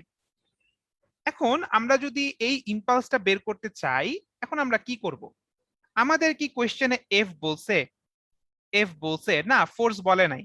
আমাদের কি কোয়েশ্চেনে টাইম বলছে, না, টাইমও বলে নাই। তাহলে ফোর্স টাইম এই ফর্মুলা দিয়ে কিন্তু আমরা ইম্পালস বের করতে পারবো না। ইম্পালস বের করতে তাহলে কি লাগবে আমাদের, ইম্পালস বের করতে আমাদের আসলে মোমেন্টামের চেঞ্জটা হিসেব করতে হবে, মোমেন্টামের চেঞ্জটা হিসেব করতে হবে। তাহলে আমি যদি লিখি এম যদি আমি কমন নেই, so this is V minus U. এখন তাহলে তো এটা খুব সিম্পল, এম কত, 2 KG, final velocity initial velocity, final velocity initial velocity দুইটাই 20, তাই না? তাহলে আমাদের এখানে ইম্পালস কত, ইম্পালস হলো 0। বাহ, খুব সহজ অঙ্ক, তাই না?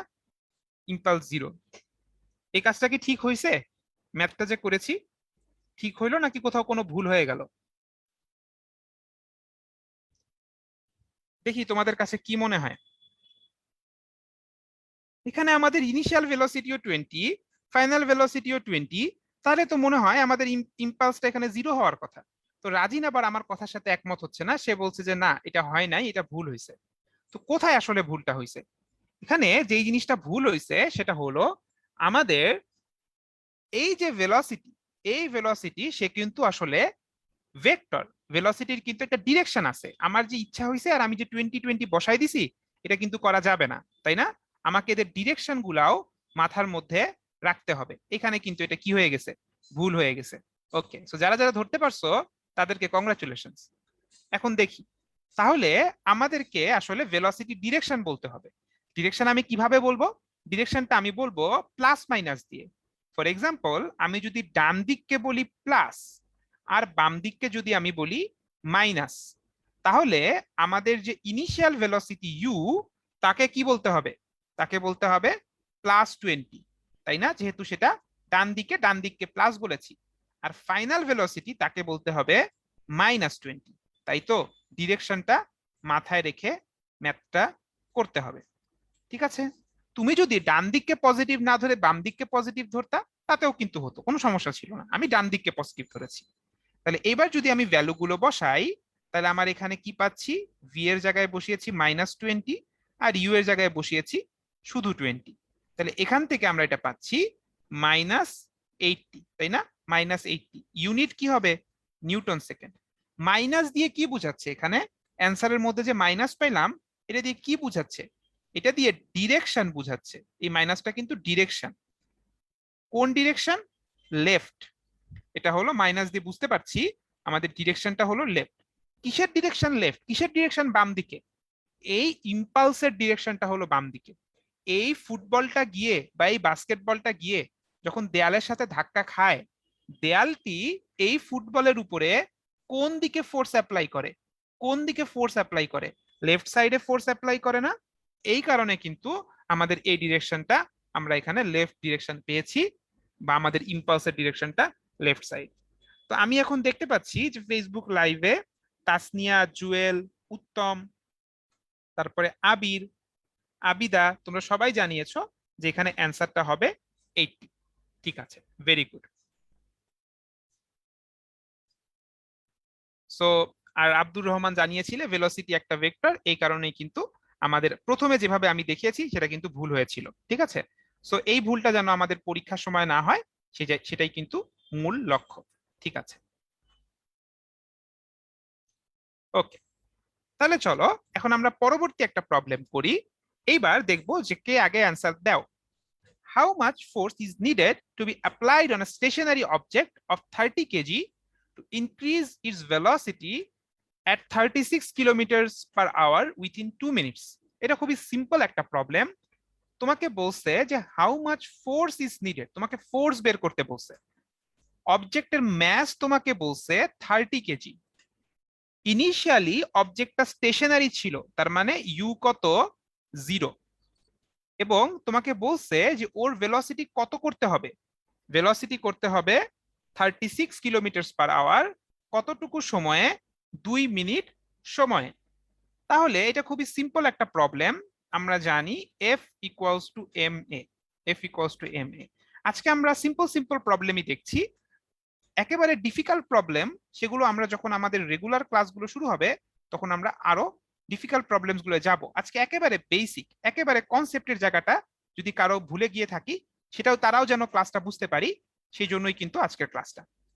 সো চলো দেখি, তাহলে এখানে আমরা যদি F equals to M A apply করতে চাই, তাহলে কি করব? এম এর ভ্যালু কত? আমাদের এখানে এম এর ভ্যালু কোশ্চেনে বলে দিছে, এম এর ভ্যালু বলে দিছে 30 কেজি। 30 কেজি। আর আমার যদি এক্সেলারেশন বের করতে হয়, এক্সেলারেশন কিভাবে বের করব? V minus U divided by T, তাই না? V minus U divided by T. তাহলে আমাদের এখানে ইউ ছিল কত? 0। ভি কত? 36 কিলোমিটার পার আওয়ার। এখন এটা কিলোমিটার পার আওয়ারকে আমি মিটার পার সেকেন্ডে নিব কিভাবে? কিলোমিটারকে মিটারে নেওয়ার জন্য 1000 দিয়ে মাল্টিপ্লাই করব, আর আওয়ারকে সেকেন্ডে নেওয়ার জন্য কি করব? এই যে আমি ডিভাইড করে দিলাম। তাহলে আমাদের এখানে ফাইনাল ভেলোসিটি কত হচ্ছে?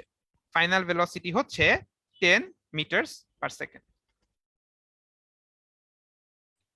তাহলে আমরা দেখতে পাচ্ছি আমাদের ফাইনাল ভেলোসিটি এখানে 10 মিটার পার সেকেন্ড।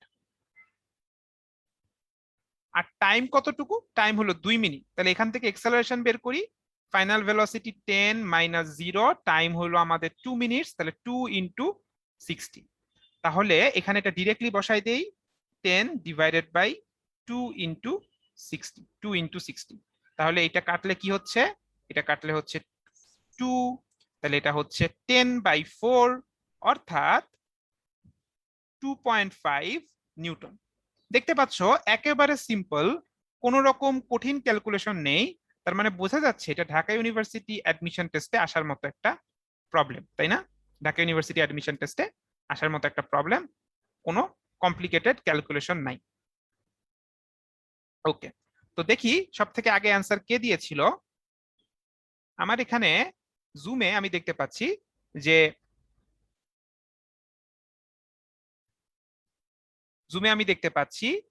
সব থেকে আগে আমার এখানে অ্যান্সার করেছিল আরিফ। আরিফ সব থেকে আগে অ্যান্সার করেছিল। আর ফেসবুক লাইভেও যদি আমি দেখি, অনেকজন অ্যান্সার করেছো, নিলয়, তারপরে উত্তম, আব্দুর রহমান, ফারহাদ, আবিদা, তোমরা সবাই অ্যান্সার করেছো, যেটার অ্যান্সার হলো 2.5। ওকে, ভেরি গুড। হুম, তাহলে এতটুকু বুঝার পরে এখন আমরা একটু কথা বলতে চাই লিফট নিয়ে। লিফট নিয়ে। তো প্রবলেমটা যদি আমরা দেখি, কি বলা হয়েছে, যে a man of mass 65 KG stands in a lift, what force does the floor exert on him. মানে আমাদের লিফটের যে মেঝে,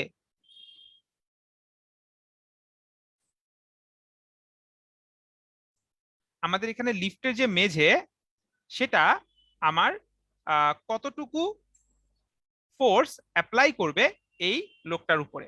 ঠিক আছে, কোন কোন ক্ষেত্রে বলা হয়েছে? The lift is moving upwards with an acceleration of 5 metre per second square, the lift is moving downwards with an acceleration of 5 metre per second square. তাহলে উপরের ডিরেকশনে গেলে কতটুকু এক্সেলারেশন, নিচের ডিরেকশনে গেলে কতটুকু এক্সেলারেশন। ওকে, তাহলে আমরা একটা কাজ করি, আমরা ফার্স্টে একটা ছবি এঁকে নিই। তাহলে এখানে এটা একটা লিফট। এই লিফটের মধ্যে ধরা যাক এই মানুষটি, এই পার্সনটি দাঁড়িয়ে আছেন। ঠিক আছে, ভালো হয় নাই?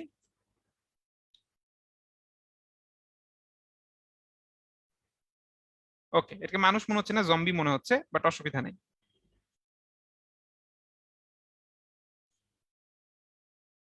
ফাইন, এখন দেখি যে কি হয়েছে। প্রথমটা যদি আমরা চিন্তা করি, এই লোকটার উপরে আসলে কি কি ফোর্স কাজ করে। প্রথমত, এই লোকটার উপরে তার একটা ওয়েট আছে যেটা নিচের দিকে কাজ করে, ঠিক আছে। আর কি ফোর্স আছে এই লোকটার উপরে?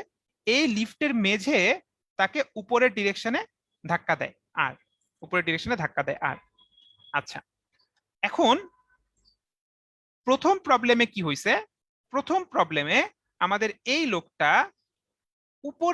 উপরের দিকে 5 মিটার পার সেকেন্ড স্কয়ার এক্সেলারেশনে মুভ করতেছে, আর সেকেন্ড প্রবলেমে এক্সেলারেশনের ডিরেকশনটা হলো নিচের দিকে। তাহলে আমাদের প্রথমটায় এক্সেলারেশন হলো উপরের দিকে, আর পরেরটা এক্সেলারেশন হলো নিচের দিকে। এখন আমরা এখানে কি করব? আমরা এখানে F equals to M A apply করব। F equals to M A যদি আমি অ্যাপ্লাই করতে চাই, আসো আমরা দেখি আমাদের এই লোকটার উপরে, এই পার্সনটার উপরে নেট ফোর্স আসলে কি। এই লোকটার এক্সেলারেশন হচ্ছে উপরের দিকে, তাহলে উপরের দিকে আমাদের ফোর্স কতটুকু আছে? আর নিচের দিকে কতটুকু ফোর্স আছে? ডাব্লিউ। তাহলে R minus W equals to M A. তাহলে এই প্রবলেমের জন্য আমাদের এক্সেলারেশন যেহেতু উপরের দিকে, আমি কিন্তু উপরের দিককে পজিটিভ ধরেছি। এখন আরটা আমাকে বের করতে বলেছে, তাহলে আমাদের এখানে আর হলো ডাব্লিউ প্লাস এম এ, অথবা আমরা বলতে পারি ডাব্লিউ ওয়েট হলো M G plus M A, তাই না? তাহলে এখানে আমরা দেখতে পাচ্ছি এই আর এর ভ্যালু এটা কিন্তু তার ওয়েটের চেয়ে বেশি। আমরা যখন নিউটনের থার্ড ল নিয়ে কথা বলছিলাম তখন কিন্তু আমরা বলেছিলাম যে আর কিন্তু ওয়েটের রিয়াকশন না, এই আর এর ভ্যালু কিন্তু ওয়েটের চেয়ে কমও হইতে পারে বেশিও হইতে পারে। ওকে, সো আবিদা আমাকে অ্যান্সার বলেছে যে এই ফার্স্ট কেসে আমরা যদি এই ভ্যালুগুলা বসাই দেই তাহলে আমাদের এখানে অ্যান্সার আসবে 962 নিউটন, 962 নিউটন। ওকে, পরেরটার জন্য যদি আমরা দেখি একেবারে সেম, এখানেও আমরা লিখতে পারি এফ ইকুয়ালস টু এম এ। এবার আমাদের উপরের দিকে ফোর্স আর, নিচের দিকের ফোর্স ডাব্লিউ, আর এক্সেলারেশন কি এম ইন্টু এ, বাট এবার এক্সেলারেশন যেহেতু নিচের দিকে তাই এখানে একটা মাইনাস দিয়েছি। এই মাইনাসটা কেন দিয়েছি? কারণ এই এক্সেলারেশনটা ডাউনওয়ার্ড নিচের দিকে। ওকে, তাহলে এইবার আমি আর বেশি ঝামেলা না করে একবারে লিখে ফেলি। এইবার কিন্তু আমাদের আর এখানে হবে হলো M G minus M A, এটা হলো এম ইন্টু জি মাইনাস এ। ক্যালকুলেটারে বসাও, বসাইলে তুমি যেখানে যেটা পাবা সেটা হইলো আমাদের কত আসবে, 312 নিউটন, 312 নিউটন। ওকে,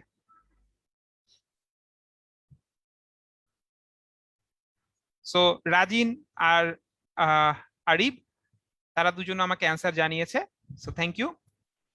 এই অ্যান্সার গুলো থেকে আমি এখানে দিয়ে দিলাম। ওকে, তাহলে এখন আমরা যে জিনিস নিয়ে কথা বলতে পারি সেটা হলো মোমেন্টাম কনজারভেশন অ্যান্ড আমাদের রকেট। আচ্ছা,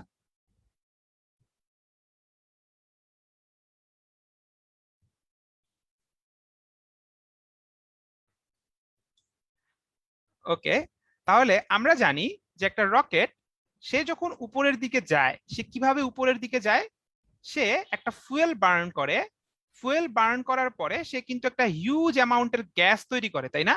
এবং সেই গ্যাসটা সে নিচের দিকে থ্রো করে, এটা আমরা সবাই দেখছি। এখন এই গ্যাসটা নিচের দিকে থ্রো করার জন্য এই রকেটের উপরে উপরের দিকে একটা থ্রাস্ট ফোর্স, একটা ধাক্কা জেনারেট হয়, একটা থ্রাস্ট ফোর্স জেনারেট হয়। এই থ্রাস্ট ফোর্স এটা আমরা কিভাবে বের করতে পারি? এটা বের করার জন্য আসলে আমাদের দুইটা জিনিস জানতে হয়।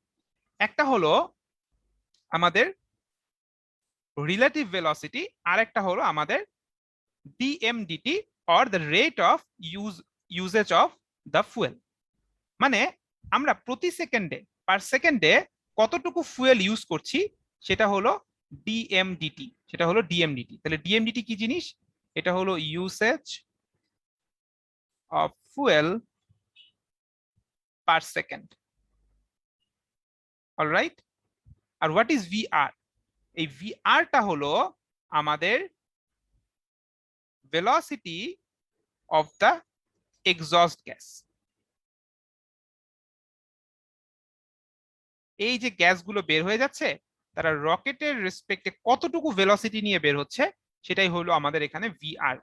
এই দুইটা জিনিস যদি আমরা ইকুয়েশনে বসাতে পারি তাহলে রকেটটা কতটুকু উপরের দিকে থ্রাস্ট ফোর্স তৈরি করছে সেটা কিন্তু তখন আমরা এখান থেকে বের করতে পারি। ঠিক আছে, এখন তাহলে এই ফোর্সটা হলো আমাদের থ্রাস্ট ফোর্স। ঠিক আছে, এই ফোর্সটা হলো থ্রাস্ট ফোর্স। তাহলে আমরা যদি এখন চিন্তা করি যে এক্সেলারেশন অফ রকেট, সেটা যদি আমরা একটু জানতে চাই, আমি একটা নতুন পেজ নিয়ে তোমাদেরকে দেখাই। সেটা হলো এক্সেলারেশন অফ রকেট।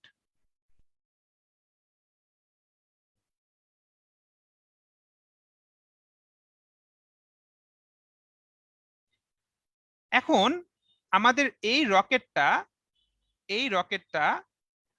সেটা যদি আর্থে থাকে তখন কি হবে, আর এটা যদি আমার স্পেসে থাকে তখন কি হবে? এখন তুমি চিন্তা করো, তোমার রকেট সে যদি পৃথিবীর উপরে থাকে তখন এই রকেটের উপরে আসলে কি কি ফোর্স কাজ করবে? এই মনে করো আমার সেই রকেট, তাহলে এ এখন কোথায় আছে? এ আছে পৃথিবীর উপরে, পৃথিবীতে। ঠিক আছে, তাহলে এর উপরে কি কি ফোর্স কাজ করবে? উপরের দিকে কাজ করবে আমাদের থ্রাস্ট ফোর্স, তাই না? আর নিচের দিকে আমাদের কাজ করবে এর ওয়েট এমজি। তাহলে আমরা যদি আমাদের ইকুয়েশন অ্যাপ্লাই করি, আমাদের ইকুয়েশন হলো এফ ইকুয়ালস টু এম এ। আমাদের এখানে ফোর্স কতটুকু, উপরের দিকে থ্রাস্ট ফোর্স, নিচের দিকে হলো weight, equals to M M A. আচ্ছা,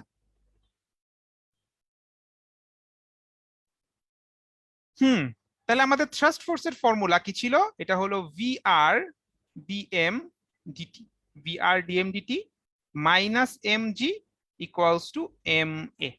তাহলে আমরা যদি এইবার এক্সেলারেশনটা বের করি, তাহলে এটা হবে এই VR divided by M DM DT minus G. ঠিক আছে, আর আমাদের রকেটটা যদি পৃথিবীতে না থেকে যদি সে স্পেসে থাকতো, স্পেসে তো কোনো গ্র্যাভিটি নাই, তাই না? স্পেসে কিন্তু কোনো গ্র্যাভিটি নাই, জি ইকুয়ালস টু 0। তাহলে সেক্ষেত্রে আমাদের এক্সেলারেশনটা কি হইতো? সেক্ষেত্রে আমাদের এক্সেলারেশনটা হইতো VR divided by M DM DT, কারণ যেহেতু আমাদের গ্র্যাভিটিটা 0। এখন এখন একটা সব থেকে ইম্পর্টেন্ট জিনিস এই রকেটের ব্যাপারে, যে রকেটের যে ম্যাস এটা কিন্তু কমতে থাকে, তাই না? রকেটের ম্যাস কিন্তু কনস্ট্যান্ট না, রকেটের ম্যাসটা কমতে থাকে। যেহেতু এখান থেকে যে ফুয়েলটা আছে, ফুয়েলটা আমার সময়ের সাথে বার্ন হয়ে যাচ্ছে, রকেটের ম্যাসটা কমছে। এই কারণে রকেটের এক্সেলারেশন সেটা কিন্তু কখনোই কনস্ট্যান্ট এক্সেলারেশন হয় না। যদি তোমার এই ডিএমডিটি এটা কনস্ট্যান্ট হয়, ভিআর এটাও কনস্ট্যান্ট হয়, ম্যাসটা কিন্তু কনস্ট্যান্ট না, ম্যাসটা কিন্তু সময়ের সাথে কমে যাবে, সময়ের সাথে কমে যাবে। ম্যাস যদি সময়ের সাথে কমে, তাহলে তোমার এক্সেলারেশন সেটা কি হবে? সময়ের সাথে বাড়বে নাকি কমবে? বুঝতে কি পারছো যে রকেট হলো এমন একটা অবজেক্ট যার এক্সেলারেশন সময়ের সাথে বাড়ে। কেন বাড়ে? জাস্ট বিকজ ওর ম্যাসটা সময়ের সাথে কমে যাচ্ছে, তাই। ওকে, ফাইন। তো রকেট নিয়ে আমরা একটু কথাবার্তা বললাম। এখন আমরা যেটা নিয়ে কথা বলবো সেটা হলো we want to talk about conservation of momentum. Conservation of momentum এই প্রবলেমটা করে আমরা একটা ব্রেক দিব, ব্রেক দেওয়ার পরে তারপরে আবার ক্লাসে আমরা ব্যাক করব। ঠিক আছে, তাহলে চলো আমরা এই প্রবলেমটা একটু দেখি। কি বলা হয়েছে? এখানে বলা হয়েছে দুইটা অবজেক্টের মধ্যে একটা কলিশন হয়েছে। ঠিক আছে, কলিশন হওয়ার পরে তারা কি হয়েছে? তারা হলো একটা আরেকটার সাথে স্টাক হয়ে গেছে, ইউনাইটেড হয়ে গেছে, একসাথে লেগে গেছে। তাহলে তাদের ভেলোসিটি কত হবে সেটা তোমাকে বের করতে বলা হয়েছে। বাট ইন্টারেস্টিং ব্যাপারটা হলো, এখানে তোমাকে যে ভেলোসিটি গুলো বলা হয়েছে তাদেরকে শুধু ম্যাগনিটিউড দিয়ে বলা হয় নাই, তোমাকে কিন্তু বলা হয়েছে ভেক্টর ফরম্যাটে। আসো আমরা এই প্রবলেমটা করি। তাহলে এখানে কি হয়েছে? দুইটা অবজেক্ট, ধরা যাক এই একটা অবজেক্ট M1, এই আরেকটা অবজেক্ট M2, এরা কি হয়েছে? একটা আরেকটার সাথে কোলাইড করছে, একটা আরেকটার সাথে কোলাইড করছে। কোলাইড করে তারা একসাথে স্টাক হয়ে গেছে, দুইটা মিলে একটা অবজেক্ট হয়ে গেছে। তারপরে তারা আবার কোন একটা ভি ভেলোসিটিতে মুভ করতেছে। ঠিক আছে, তাহলে প্রথমটার ভেলোসিটি হলো u1, পরেরটার ভেলোসিটি হলো, ইনিশিয়াল ভেলোসিটি হলো u2। তাহলে ফ্রম কনজারভেশন অফ মোমেন্টাম আমরা কি বলতে পারি? কনজারভেশন অফ মোমেন্টাম,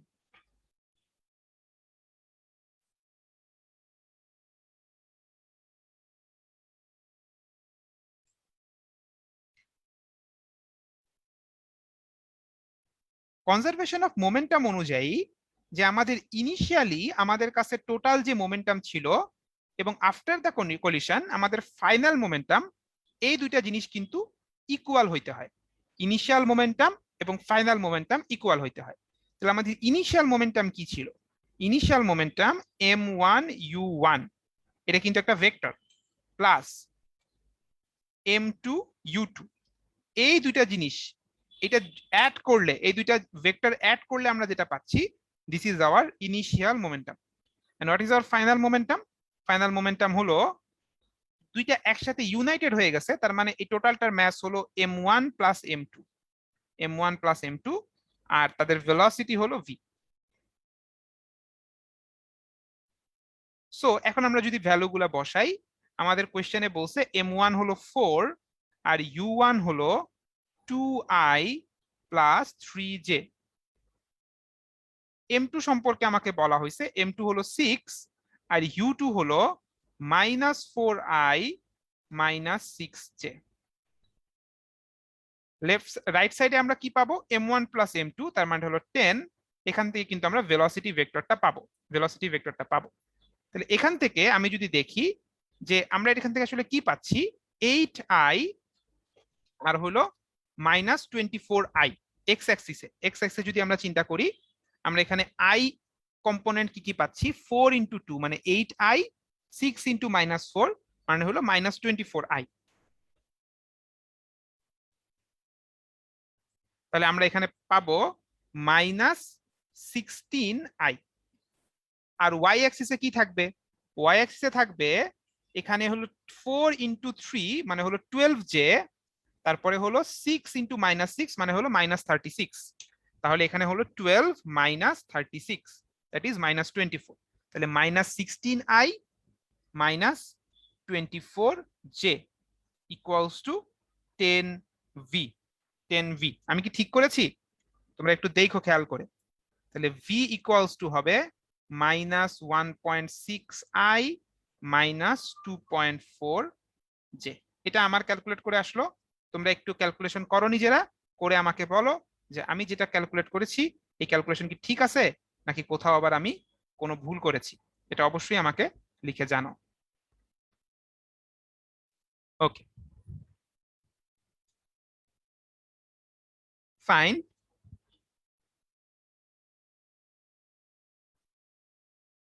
রাজিন বলেছে -3.3j, তাই কি? 12 মাইনাস 6 ইন্টু 6, হ্যাঁ -36, এটা ঠিক আছে, আমারটাই ঠিক আছে। -24, ওকে, নো প্রবলেম, ঠিক আছে। তাহলে তোমাকে বলেছে যে what is their united velocity afterwards in metre per second. তাহলে এটা হলো আমাদের ভেলোসিটি ভেক্টর। এখান থেকে তুমি যদি এখন ভেলোসিটির শুধু ম্যাগনিটিউডটা বের করতে চাও, ম্যাগনিটিউড বের করতে চাও, সেটাও কিন্তু আমরা বের করতে পারি। ভেলোসিটির ম্যাগনিটিউডটা হবে √1.6 স্কয়ার প্লাস 2.4 স্কয়ার। তাহলে √1.6 square plus 2.4 square, that is 2.88 meters per second. এই কিন্তু আমাদের অ্যান্সার। তুমি চাইলে এটাকে ভেক্টর ফরম্যাটেও রাখতে পারো, আবার এটার তুমি ম্যাগনিটিউডটাও বের করতে পারো, দুইটাই ভ্যালিড অ্যান্সার। ওকে,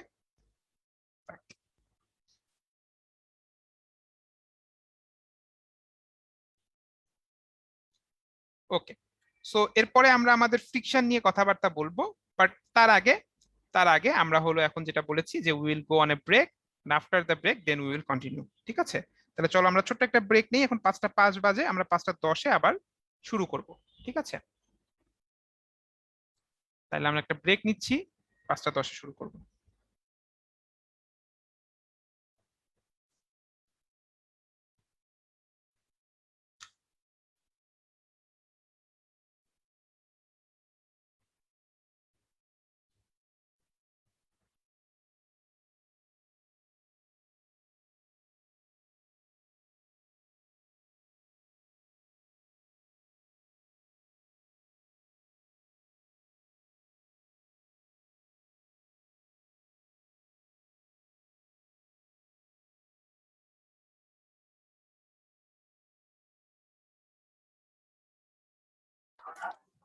হ্যাঁ অয়ন ভাই, যেহেতু আপনি ব্রেক দিচ্ছেন, আমি ব্রেকের মধ্যে একটু ওদের সাথে কথা বলি।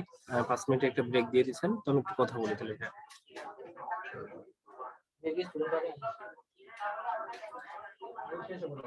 আচ্ছা, অনেকে হচ্ছে ফেসবুকে যারা জয়েন করছে, অনেকে করছিলেন ভাই একটু কোর্স সম্পর্কে বিস্তারিত বলতে। তো বা দেখা যাচ্ছে যারা জুমে জয়েন করছো আমাদের সাথে, তারাও বলছিল। তো তোমরা এখানে জুমে যারা আছো তারা হচ্ছে আমাদের ভর্তিকৃত স্টুডেন্ট, তোমরা মডেল টেস্টে ভর্তি হয়েছো অনলাইনে। আর হচ্ছে যারা ফেসবুকে আছে, অনেকে ভর্তি হয়েছে বা অনেকে হও নাই। তো তোমাদের জন্য একটু আমি কিছু ইনফরমেশন দিয়ে দিই। আমি স্ক্রিনটা একটু শেয়ার করে তারপরে তোমাদের সাথে একটু কথা বলতেছি।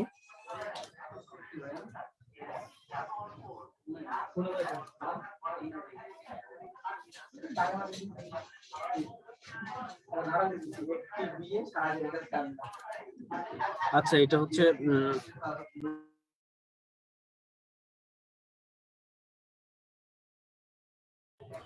আচ্ছা, তোমরা মনে হয় আমার স্ক্রিনটা দেখতে পাচ্ছ। ফারুক ভাই কি দেখতে পাচ্ছেন আমার স্ক্রিনটা? হ্যাঁ ভাইয়া দেখা যাচ্ছে।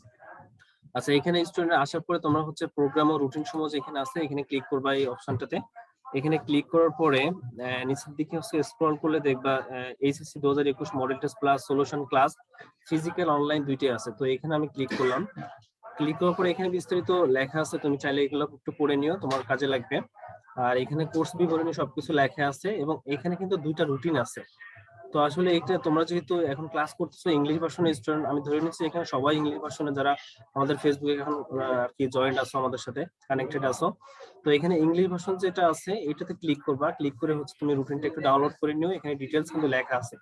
তো আমরা 3টা স্টেপে কিন্তু আগাচ্ছি। আমাদের যে মডেল টেস্ট এবং সলিউশন ক্লাস হবে এটা স্টার্ট হবে কিন্তু 10 তারিখ থেকে, 10 অক্টোবর থেকে, এখানে লেখা আছে। তো ফার্স্ট স্টেপে কি হবে, chapter wise model test CQ plus MCQ হবে। এখানে দেখো ডেট দেওয়া আছে, 10 তারিখ থেকে শুরু হচ্ছে, 10 তারিখ, 12 তারিখ, 14 তারিখে, এভাবে দেখো ডেট দেওয়া আছে এবং পাশে সাবজেক্ট দেওয়া আছে। তোমার 10 তারিখে কি এক্সাম হবে, ফিজিক্স ফার্স্ট পেপার 1, এবং এখানে সিলেবাসটাও দেওয়া আছে তোমার কোন কোন চ্যাপ্টারের উপর এক্সামটা হবে। তারপর এক্সামের ডিটেলসটাও এখানে দেওয়া আছে, সিকিউ কত মার্কস হবে, এমসিকিউ কত মার্কস হবে, টোটাল কত মার্কস এবং টাইম কত সময় থাকবে, 1 ঘন্টা 25 মিনিট থাকবে। আর তোমাদের পরীক্ষার যে সময়টা, অনলাইনে যারা পরীক্ষা দিবা সকাল 9টা থেকে রাত 9টা পর্যন্ত এর মধ্যে পরীক্ষাটা দিতে পারবা। তো সেকেন্ড স্টেপে এসে সলিউশন ব্যাংক ক্লাস হবে একটা, আমাদের সলিউশন ক্লাস আর কি। এটা 1 থেকে হচ্ছে 12 নভেম্বর। এখানে কিন্তু সবকিছু ডিটেলস দেওয়া আছে। আবার হচ্ছে থার্ড স্টেপে ফাইনাল মডেল টেস্ট হবে। তো তোমরা হচ্ছে রুটিনটা একটু ডাউনলোড করে নিও, নিয়ে বিস্তারিত এখান থেকে তুমি দেখতে পাবা। আশা করি তোমরা হচ্ছে আমার কথাগুলো বুঝতে পারছো। আচ্ছা, এছাড়াও যদি তোমাদের কোনো কোশ্চেন থাকে তোমরা হচ্ছে যারা ফেসবুকে জয়েন করছো তোমরা কমেন্ট বক্সে লিখতে পারো, আমাদের হচ্ছে ভাই যারা আছে তারা অ্যান্সার দিয়ে দিবে অথবা আমি অ্যান্সার দিয়ে দিচ্ছি।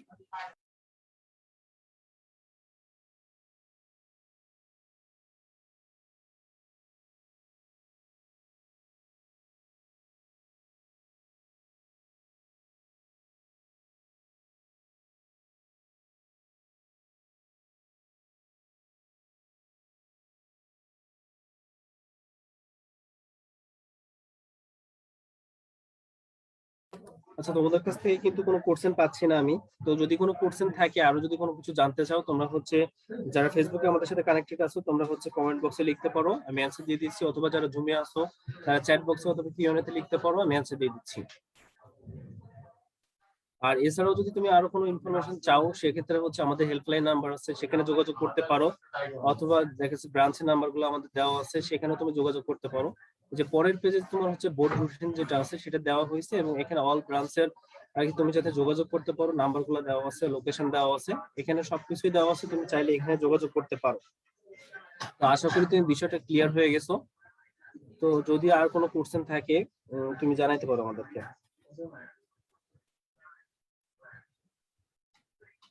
আচ্ছা, ফেসবুকে আমাকে একদম কোশ্চেন করছো অফলাইন নাকি অনলাইনে এক্সাম হবে, তুমি হচ্ছে এখানে আমাদের দুইটা অপশনে কিন্তু ভর্তি হইতে হবে, ফিজিক্যালি এবং অনলাইনে। তুমি যদি চাও যে আমি অনলাইনে সবকিছু করব, ক্লাস এবং এক্সাম যা আছে সবকিছু অনলাইনে দেবো, তাহলে অনলাইনে ভর্তি হবা। অনলাইন হচ্ছে তুমি সবকিছু দিতে পারবা, এক্সাম দিতে পারবা, ক্লাস করতে পারবা, যে সলিউশন ক্লাসটা হবে সেকেন্ড স্টেপে আমাদের, সেটা তুমি করতে পারবা। তুমি যদি মনে করো না ভাই আমাদের আসলে সম্ভব না, আমি হচ্ছে ফিজিক্যালি করতে চাচ্ছি, তোমার পাশের ব্রাঞ্চ আছে সেখানে তুমি যোগাযোগ করতে পারো, ফিজিক্যালিও আমাদের এই প্রোগ্রামটা চলবে। আশা করি সামান্ত তোমার কোশ্চেনের অ্যান্সারটা পেয়ে গেছো।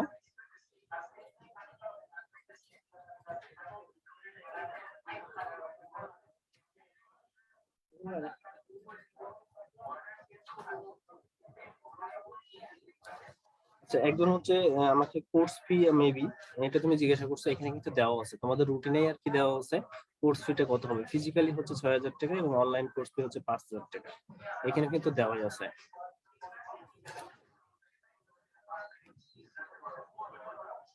আচ্ছা আচ্ছা, আর এখানে কিন্তু একটা ডিসকাউন্টের ব্যাপার আছে, তুমি একটু বিষয়গুলো দেখে নিও। আমাদের হচ্ছে ফিজিক্যালি তুমি যে ব্রাঞ্চে ভর্তি হবে, ব্রাঞ্চে যে কথা বললে ভাইরা সবকিছু ডিটেলস বলে দিবে তোমাকে। তারপর আমি একটু বলে দিচ্ছি, এখানে ফিজিক্যালি কোর্স ফি দেখো এখানে লেখা আছে 6,000 টাকা, অফার ডিসকাউন্ট আছে 1,000 টাকা, তুমি এগুলো একটু বিস্তারিত পড়ে নিও। তবে ফিজিক্যালি কোর্স ফি হচ্ছে 6,000 টাকা, অনলাইন কোর্স ফি হচ্ছে 5,000 টাকা, কিন্তু অফার ডিসকাউন্ট বা প্রিভিয়াস ডিসকাউন্ট আছে, এগুলো তুমি একটু দেখে নিও। অথবা তুমি ব্রাঞ্চে কথা বলে নিও, বা যখন ভর্তি হবে তখন একটু ভাইদের সাথে কথা বলে নিও বিষয়গুলো নিয়ে। জাস্ট আমি তোমাকে রুটিন সম্পর্কে একটু জানাই দিলাম, বা তোমাদের কোর্সের বিস্তারিত একটু জানাই দিলাম যে কিভাবে আমরা তোমাদেরকে মডেল টেস্টটা তোমাদের কাছ থেকে করবো, আমি এই প্রোগ্রামটা কিভাবে তোমাদের কাছে করবো, এটা উপস্থাপন করলাম। তো আশা করি তোমরা বিষয়টা ক্লিয়ার হয়ে গেছে। যদি এছাড়া কোনো কোশ্চেন থাকে তোমাদের, যারা কোনো কিছু থাকে, আমাদের ফেসবুকে যারা আছো কমেন্ট বক্সে লিখতে পারো, অথবা আমাদের সাথে জুমে যারা কানেক্টেড আছো তোমরা হচ্ছে চ্যাট বক্সে ক্লিয়ার করে লিখতে পারো। আশা করি কোনো কোশ্চেন তোমাদের নাই। তো আসলে যে টাইম ছিল, আমরা টাইম মেবি 2 মিনিট ওভার করে ফেলছি। অন ভাই শুনতে জি পাচ্ছেন? ভাইয়া, হ্যাঁ হ্যাঁ, হ্যাঁ ভাইয়া, আপনি শুরু করতে পারেন। ওকে ভাই, ঠিক আছে। ঠিক আছে, আহ স্টুডেন্টস, তোমরা এতক্ষণ ভাইয়াদের কথা শুনলে এবং তোমরা আশা করি আমাদের এই প্রোগ্রাম সম্পর্কে এখন জানতে পেরেছো। তোমরা এখানে ফিজিক্যালি এবং অনলাইন দুইভাবেই কিন্তু পার্টিসিপেট করতে পারবে। তো তোমার যেভাবে সুবিধা সেভাবেই তুমি ভর্তি হয়ে যাবে। আচ্ছা, তো আমরা আমাদের ক্লাসটা আবার শুরু করি। আমাদের এখন ক্লাসের যে বাকি পোর্শনটা আছে সেটা নিয়ে আমরা কথা বলবো। খুব বেশি কিছু নিয়ে আর কথা বলবো না, অল্প কিছু জিনিস নিয়ে তোমাদের সাথে ধারণা দিব, যেহেতু এগুলো নিয়ে আবার ক্লাসে ডিসকাশন হবেই। এখানে আমরা দেখতে পাচ্ছি আমরা এখন যেটা নিয়ে কথা বলবো সেটা হলো স্ট্যাটিক অ্যান্ড কাইনেটিক ফ্রিকশন। তো ফ্রিকশন হলো আমাদের ফ্রিকশন ফোর্স বা ঘর্ষণ বল, এটা আমরা জানি যে এটা আমাদের মুভমেন্টকে কি করে, মুভমেন্টকে হলো আমাদের বাধা দেয়, মুভমেন্টকে বাধা দেয়। তো ফ্রিকশনের ব্যাপারটা যদি আমরা আর একটু ক্লিয়ারলি বুঝতে চাই, ধরা যাক এটা একটা প্লেন, একটা প্লেনের উপরে একটা একটা যে কোনো একটা ফ্লোরের উপরে একটা অবজেক্টকে রাখা আছে, এই একটা অবজেক্টকে রাখা আছে, ঠিক আছে। এখন এই অবজেক্টটা স্টেশনারি। এখন কি এর উপরে কোনো ফ্রিকশন ফোর্স কাজ করে? এখন কি এর উপরে কোনো ফ্রিকশন ফোর্স কাজ করে? না। এখন কিন্তু এর উপরে কোনো ফ্রিকশন ফোর্স কাজ করে না। এর উপরে কি কি ফোর্স কাজ করে আমরা যদি একটু চিন্তা করি, এর উপরে এর ওয়েটটা কাজ করে, তাই না? এর একটা ওয়েট আছে, পৃথিবী ওকে নিচের দিকে অ্যাট্রাক্ট করে, সেটা আছে। আবার ওকে যেই যেই প্লেনের উপরে, যেই তলের উপরে রাখা আছে, সে তাকে কি করবে? উপরের দিকে ধাক্কা দিবে। এটাকে আমরা বললাম আর। আর কিন্তু কোনো ফোর্স এখানে নেই, আর কিন্তু কোনো ফোর্স এখানে নেই। এখন তুমি যে কাজটা করতে পারো, তুমি তোমার হাত নাও, হাত নিয়ে একটা টেবিলের উপরে বা একটা মেঝের উপরে রাখো, রেখে তুমি স্লাইড করার চেষ্টা করো, তাহলে তুমি কিন্তু ফ্রিকশনটা টের পাবে। এখন তুমি যদি তোমার হাতটাকে টেবিলের সাথে চেপে ধরো, এর পরে যদি স্লাইড করার চেষ্টা করো, তাহলে তুমি দেখতে পাবে যে ফ্রিকশন ফোর্সটা কিন্তু এখন বেড়ে গেছে। তার মানে আমাদের যে ফ্রিকশন ফোর্স, এটা আসলে কার উপরে নির্ভর করে জানো? এটা আসলে আর এর উপরে নির্ভর করে। তুমি তোমার হাতকে টেবিলের উপরে যত বেশি চেপে ধরো, টেবিলটাও কিন্তু তোমাকে তত বেশি উপরের দিকে ধাক্কা দেয়, নিউটনের থার্ড ল। তার মানে আর এর ভ্যালুটা যত বাড়ে, তোমার ফ্রিকশনাল ফোর্সটা কিন্তু তত বাড়ে। তাহলে ফ্রিকশন ফোর্স কার উপরে ডিপেন্ড করে? ফ্রিকশন ফোর্স ডিপেন্ড করে আর এর উপরে, প্রপোর্শনাল টু আর। এখন ধরা যাক আমরা কি করতেছি, এই অবজেক্টের উপরে ডান দিকে একটা ফোর্স অ্যাপ্লাই করতেছি, ডান দিকে একটা ফোর্স অ্যাপ্লাই করতেছি। আমরা যখন ডান দিকে ফোর্স অ্যাপ্লাই করব, তখন কি হবে? আমাদের বাম দিকে ফ্রিকশন ফোর্সটা তৈরি হবে, উল্টা দিকে আমাদের একটা ফ্রিকশন ফোর্স জেনারেট হবে, ফ্রিকশন ফোর্স জেনারেট হবে। এটাকে আমি স্মল এফ দিয়ে লিখলাম। এখন আমি যদি তোমাকে গ্রাফ এঁকে বুঝাইতে চাই যে ব্যাপারটা কেমন হয়ে থাকে, কেমন হয়ে থাকে, এক্স অ্যাক্সিসে আমি দেখাচ্ছি ওই অ্যাপ্লাইড ফোর্স যেটা আমি বাইরে থেকে অ্যাপ্লাই করছি, আর ওয়াই অ্যাক্সিসে আমি দেখাচ্ছি আমাদের ফ্রিকশনাল ফোর্স। তো খেয়াল করে দেখো যে যখন আমি কোনো বাইরে থেকে ফোর্স অ্যাপ্লাই করি নাই, মানে আমাদের অ্যাপ্লাইড ফোর্সটা যখন জিরো, তখন কিন্তু ফ্রিকশনাল ফোর্সটাও আসলে জিরো, ঠিক আছে? ফ্রিকশনাল ফোর্সটাও জিরো। এরপরে আমি অ্যাপ্লাইড ফোর্সটা যদি বাড়াতে থাকি, ধীরে ধীরে এই অবজেক্টের উপরে ফোর্সটা যদি বাড়াতে থাকি, তখন কিন্তু এই অবজেক্টটা সাথে সাথে মুভ করা শুরু করে না। আমি একটু ফোর্স দিলাম তাও দেখা যাচ্ছে স্থির, আরো একটু ফোর্স দিলাম তাও দেখা যাচ্ছে স্থির। তাহলে আমি যত ফোর্স বাড়াচ্ছি, আমার কি হচ্ছে? তত কিন্তু আমাদের এই ফ্রিকশনটা বাড়ছে, ঠিক আছে? ফ্রিকশনটা বাড়ছে, বাড়তে বাড়তে বাড়তে এই ফ্রিকশন কিন্তু একটা ম্যাক্সিমাম ভ্যালুতে পৌঁছায়, ম্যাক্সিমাম ভ্যালুতে পৌঁছায়। এই পুরো অংশ জুড়ে যতক্ষণ ধরে এই ফ্রিকশনটা বাড়লো, যতক্ষণ ধরে ফ্রিকশনটা বাড়লো, আমার অবজেক্টটা কিন্তু এখনো স্টেশনারি, এখনো কিন্তু সে স্থির, ঠিক আছে? তাহলে এই পর্যন্ত আমাদের অবজেক্টটা কিন্তু স্টেশনারি, স্টেশনারি, ঠিক আছে? আর এইটা হলো আমাদের স্ট্যাটিক ফ্রিকশনের ম্যাক্সিমাম ভ্যালু। এই স্ট্যাটিক ফ্রিকশনের যে ম্যাক্সিমাম ভ্যালু, সেটা আমরা বলি mu S into R, mu S into আর। আর এই মিউ এসটা হলো আমাদের স্ট্যাটিক ফ্রিকশন কোএফিসিয়েন্ট। এরপরে আমি যদি আরো একটু বেশি ফোর্স অ্যাপ্লাই করি, তখন কিন্তু আমাদের এই অবজেক্টটা সে কিন্তু মুভ করা শুরু করবে, বা সে কিন্তু সামনের দিকে যাওয়া শুরু করবে। এবার কিন্তু সে স্টেশনারি না, সে কিন্তু এখন মুভ করতেছে, সামনের দিকে যাচ্ছে। এই পাশে হলো সে মুভিং, এই পাশে হলো সে মুভিং। তাহলে যখন সে আর স্টেশনারি না, তখন কি হবে? তখন আমাদের এই অবজেক্টের উপরে যেই ফ্রিকশনটা কাজ করে তাকে আমরা বলি হলো কাইনেটিক ফ্রিকশন। কাইনেটিক ফ্রিকশন, এই কাইনেটিক ফ্রিকশনের ভ্যালুটা স্ট্যাটিক ফ্রিকশনের ভ্যালুর চেয়ে কম, কিন্তু এই ফ্রিকশনটা হলো কনস্ট্যান্ট। এই ফ্রিকশনের ভ্যালুটা কনস্ট্যান্ট। ঠিক আছে, তাহলে এই যে কাইনেটিক ফ্রিকশন, এটাকে আমরা বলছি মিউ কে ইন্টু আর। তাহলে আশা করি আমরা ব্যাপারটা বুঝতে পেরেছি।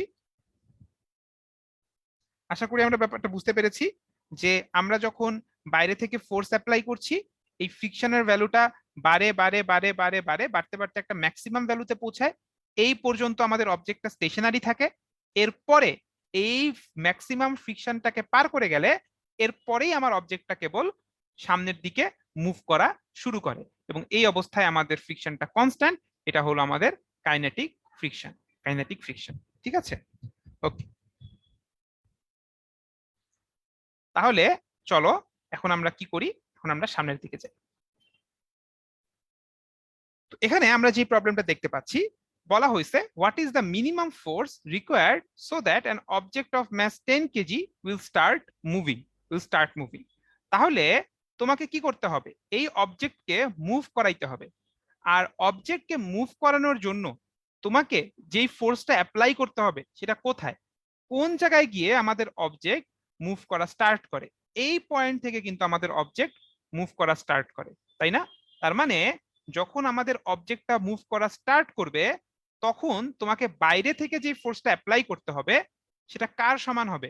সেটা কিন্তু স্ট্যাটিক ফ্রিকশনের যে ম্যাক্সিমাম ভ্যালু বা মিউ এস আর, এটার কিন্তু সমান হইতে হবে। তাহলে আমরা যদি বলি যেটা উইল স্টার্ট মুভিং, কখন সে মুভ করা স্টার্ট করবে? যখন তুমি এর উপরে যে ফোর্সটা অ্যাপ্লাই করছো সেটা যখন স্ট্যাটিক ফ্রিকশনের ম্যাক্সিমাম ভ্যালুর সমান হবে। That means it is mu S into R. Mu S into R. এখন এখানে আরটা কি হবে আমরা একটু দেখি। এই অবজেক্টের উপরে কি কি ফোর্স কাজ করে? এই পাশ থেকে তুমি ফোর্স অ্যাপ্লাই করছো এফ, এইদিকে তার ওয়েট আছে mg, তারপরে এইদিকে উপরের দিকে আছে রিয়াকশন ফোর্স, নর্মাল ফোর্স আর, আর উল্টা দিকে আমাদের কাজ করতেছে হলো ফ্রিকশন। উল্টা দিকে কাজ করতেছে হলো ফ্রিকশন। ঠিক আছে, উল্টা দিকে কাজ করতেছে ফ্রিকশন। আচ্ছা, তাহলে আমরা যদি এক্স অ্যাক্সিসে কনসিডার করি, তোমার মুভমেন্ট স্টার্ট হওয়ার জন্য এই এফ এর ভ্যালুটা এই এফ এস এর সমান হইতে হবে। আর ওয়াই অ্যাক্সিস যদি আমরা চিন্তা করি, ওয়াই অ্যাক্সিসে আমাদের উপরের দিকে আছে আর, আর নিচের দিকে আছে এমজি। এমজি, তাই না? উপরের দিকে আর, নিচের দিকে এমজি। যেহেতু অবজেক্টটা ওয়াই অ্যাক্সিসে কোনো মুভমেন্ট করে না, তাই আমরা দাবি করতেই পারি আর ইকুয়ালস টু এমজি।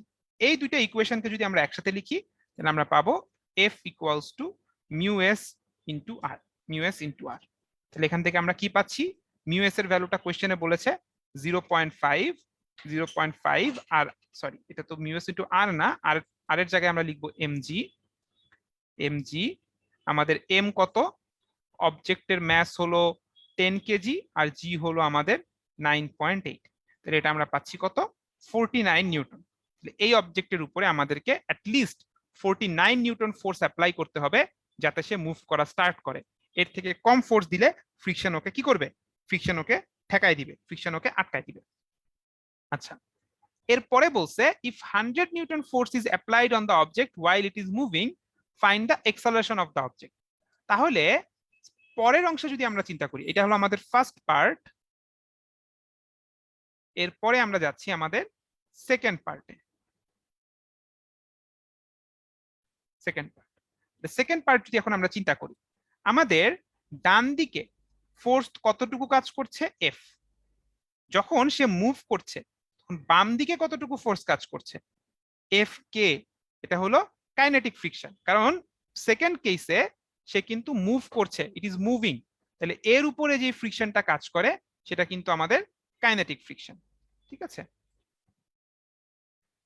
ও আচ্ছা, রাজিন একটা কথা বলেছে যে আমাদের এই প্রবলেমে এখানে জি এর ভ্যালু কোশ্চেনে দেওয়া 10। ওকে, জি এর ভ্যালু যদি কোশ্চেনে 10 দেওয়া, তাহলে এটা আমরা এখানে 10 দিয়ে নেই, তাহলে আমাদের ক্যালকুলেশন একটু সহজ হবে। This is 50। ওকে, আচ্ছা, ঠিক আছে। সেকেন্ড পার্টে আমাদের যেই নেট ফোর্সটা কাজ করছে সেটা হলো ডান দিকে এফ আর বাম দিকে ফ্রিকশন, এই জিনিসটা কিন্তু হলো আমাদের নেট ফোর্স। নেট ফোর্সের কারণে কি হয়? নেট ফোর্সের কারণে হলো এক্সেলারেশন হয় এম এ। এম এ তাহলে আমরা যদি বলি এই এফ জিনিসটা কি, এফ জিনিসটা হলো আমাদের 100, এফ কে কি, এফ কে হলো মিউ কে ইন্টু আর, মিউ কে ইন্টু আর, তাই তো? আর এখানে আমরা দেখেছি এই প্রবলেমের জন্য আর এবং এমজি তারা কিন্তু সমান। তাহলে মিউ কে এর ভ্যালুটা কত? মিউ কে এর ভ্যালুটা হলো আমাদের এখানে 0.1। ম্যাস কত অবজেক্টের? অবজেক্টের ম্যাস কোশ্চেনে বলা হয়েছে যে দিস ইজ 10 কেজি, আর জি এর ভ্যালু হলো 9.8 এর জায়গায় কোশ্চেনে বলা আছে 10, সো দিস ইজ 10। আর এই পাশে যদি আমরা দেখি ম্যাস হলো 10 আর এক্সেলারেশন আমরা বের করতে চাই। অলরাইট, তাহলে এখান থেকে আমরা এক্সেলারেশন কতটুকু পাচ্ছি যদি একটু দেখি। এখান থেকে আমরা এক্সেলারেশন পাবো আসলে 9 মিটার পার সেকেন্ড স্কয়ার। এখানে যদি ফ্রিকশন না থাকতো তাহলে কিন্তু আমরা 100 নিউটন ফোর্সের জন্য পাইতাম 10 metre per second square acceleration, but যেহেতু এখানে ফ্রিকশন আছে আমাদের এক্সেলারেশনটা একটু কমে গেছে, সেটা হয়ে গেছে 9 meter per second square. Okay, simple but conceptual. Okay, তো আমরা ফ্রিকশন নিয়ে কথা বললাম, আমরা নিউটনের ল নিয়ে কথা বললাম, আমরা হলো মোমেন্টাম নিয়ে কিছু কথাবার্তা বললাম। এখন আমরা যে জিনিসটা নিয়ে কথা বলবো সেটা হলো মোমেন্ট অফ ইনার্শিয়া নিয়ে একটু কথাবার্তা বলবো। যে আমরা যখন একটা অবজেক্টকে রোটেট করাতে চাই, একটা অবজেক্টকে যখন আমরা রোটেশনাল মোশন দিতে চাই, তখন আসলে তার মেকানিক্সটা কেমন হয়, তখন আসলে সে কিভাবে বিহেভ করে, সেটা বোঝার জন্য আমাদেরকে প্রথমত যে জিনিসটা জানতে হয় সেটা হলো তার মোমেন্ট অফ ইনার্শিয়া আই। একটা অবজেক্টকে তুমি কি করবা? লিনিয়ারলি মুভ করাবা। একটা অবজেক্টকে তুমি লিনিয়ারলি মুভ করাবা, তুমি একটা অবজেক্টকে লিনিয়ারলি মুভ করাবা, এই জন্য তার যে ইনার্শিয়া সেটা কিন্তু তার ম্যাস। ঠিক আছে, এটা তার ম্যাস। আর কোনো একটা অবজেক্টকে তুমি যখন ঘুরাতে চাইবে তখন তার যে ইনার্শিয়া সেটাই কিন্তু আই। ঠিক আছে, এখন এখান থেকে তোমরা একটা কাজ করো, এই বিভিন্ন অবজেক্টের এই আয়ের দিকে একটু চোখ বুলাও, তারপরে আমি আবার কথা বলছি।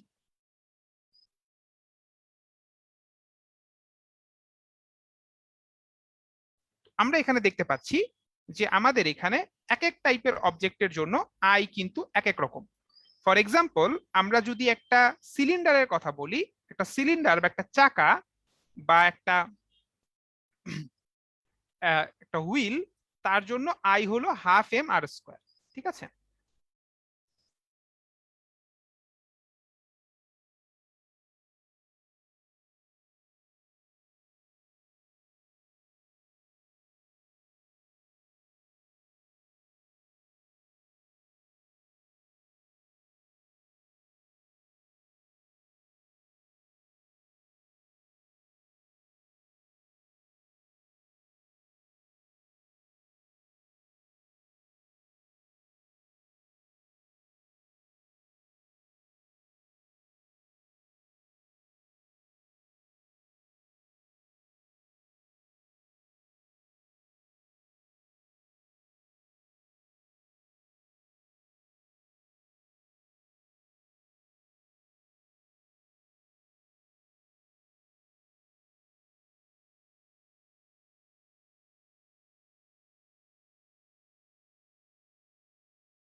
সো আমরা এতক্ষণ আশা করি যে আমরা হলো বিভিন্ন ভ্যালুগুলো দেখেছি, যে আমাদের একটা হুইল বা আমাদের একটা সিলিন্ডারের জন্য এটা হাফ এম আর স্কোয়ার, একটা রিং এর জন্য এটা শুধু এম আর স্কোয়ার। এম হলো এদের ম্যাস, এম হলো এদের ম্যাস।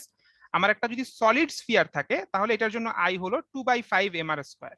ঠিক আছে, 2/5 এম আর স্কোয়ার। আর যদি একটা হলো স্ফিয়ার হয়, মানে ভিতরে ফাঁপা কিছু নাই, তাহলে তার জন্য সেটা কত? 2/3 এম আর স্কোয়ার। এখানে আরটা কিন্তু এই অবজেক্টগুলোর রেডিয়াস। আমাদের কাছে যদি একটা লাঠি থাকে, যে লাঠির জন্য এই আই এর ভ্যালুটা হলো 1/12 এম এল স্কোয়ার। এখানে এলটা হলো তার লেন্থ। এক্ষেত্রে আমরা লাঠিটাকে কোথা থেকে ঘুরাচ্ছি? আমরা লাঠিটাকে ঘুরাচ্ছি তার সেন্টারের একটা অ্যাক্সিসের রেসপেক্টে। ঠিক আছে, লাঠিটাকে ঘুরাচ্ছি সেন্টারের একটা অ্যাক্সিসের রেসপেক্টে। আর যদি আমরা লাঠিটাকে তার সেন্টারের রেসপেক্টে না ঘুরিয়ে আমরা যদি তার একেবারে কর্নার পয়েন্টের রেসপেক্টে ঘুরাই, সেক্ষেত্রে আইটা হলো 1/3 এম এল স্কোয়ার। তো তো এরকম আমার এক একটা অবজেক্টের জন্য আই হলো এক এক রকম। এখন আমরা যদি মোমেন্ট অফ ইনার্শিয়া নিয়ে বলি, যে আমাদের মোমেন্ট অফ ইনার্শিয়া এটা হলো, আমরা এটাকে লিখতে পারি summation of M R square.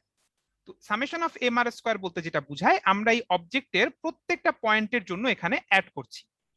এটাকে আমরা আরেকভাবে লিখতে পারি I equals to M K square, যেখানে কেটাকে আমরা বলে থাকি radius of gyration, radius of gyration. তাহলে আমরা যদি এখন ধরো তোমাকে বলি, আমরা যদি তোমাকে এখন বলি, আমরা যদি এখন তোমাকে বলি যে এখানে I equals to M K square, M K square, তাহলে আমরা যদি বলি যে ফর সিলিন্ডার, আমরা যদি একটা সিলিন্ডারের কথা বলি, তার জন্য আমরা আই এর ফর্মুলা দেখছি হাফ এম আর স্কোয়ার, তাই তো, হাফ এম আর স্কোয়ার। তাহলে এখান থেকে যদি আমরা দেখি যে এখান থেকে কে এর ভ্যালুটা কত আসবে, এখান থেকে কে এর ভ্যালুটা আসবে R divided by root over two, R divided by root over two. ঠিক আছে, এই তো। তাহলে এভাবে আমরা কিন্তু যে কোনো অবজেক্টের জন্য এই কে এর ভ্যালুগুলো বের করতে পারি।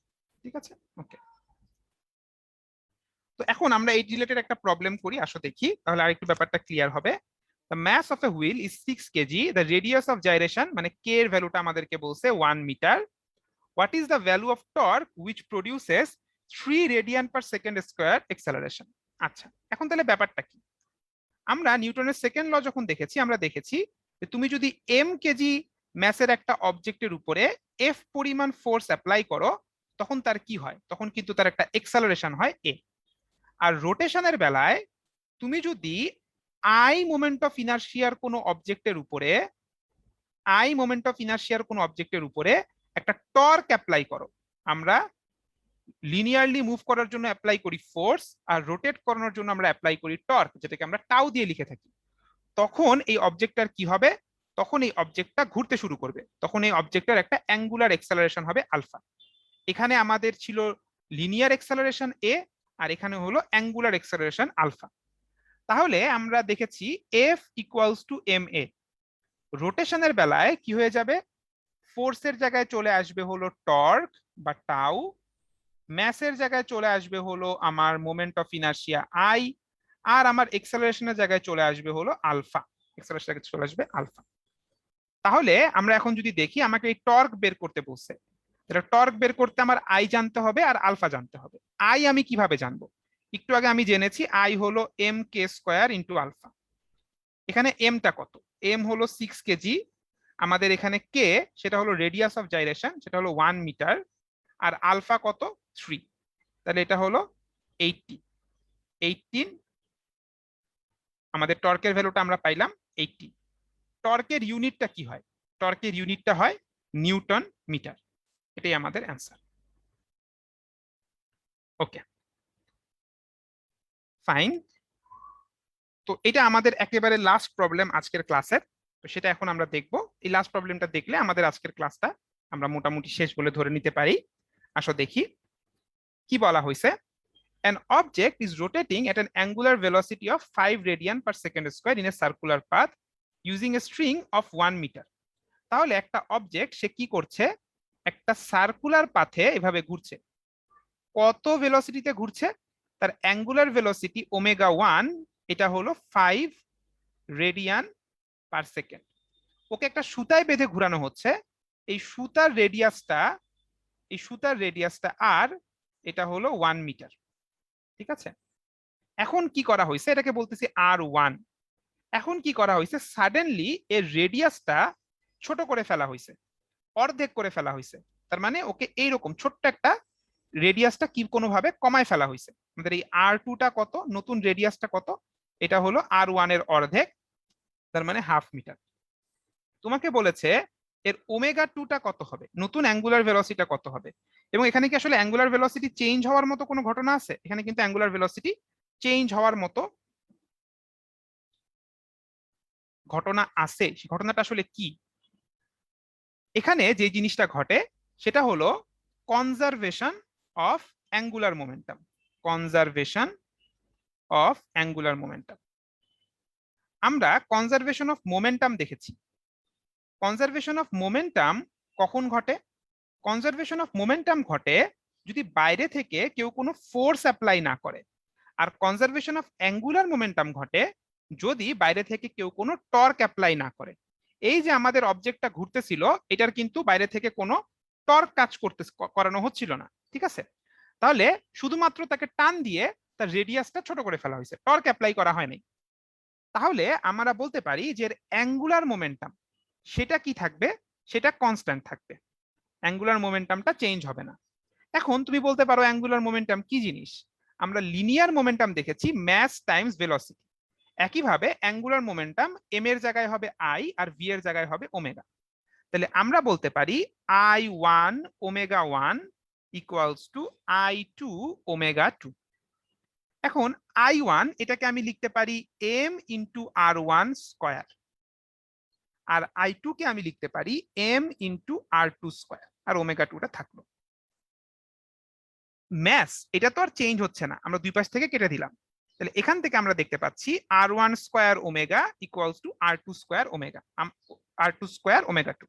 তাহলে ওমেগা 2 যদি এখন আমি বের করতে চাই, আমি নিশ্চয়ই বের করতে পারবো omega 1 R1 square divided by R2 square.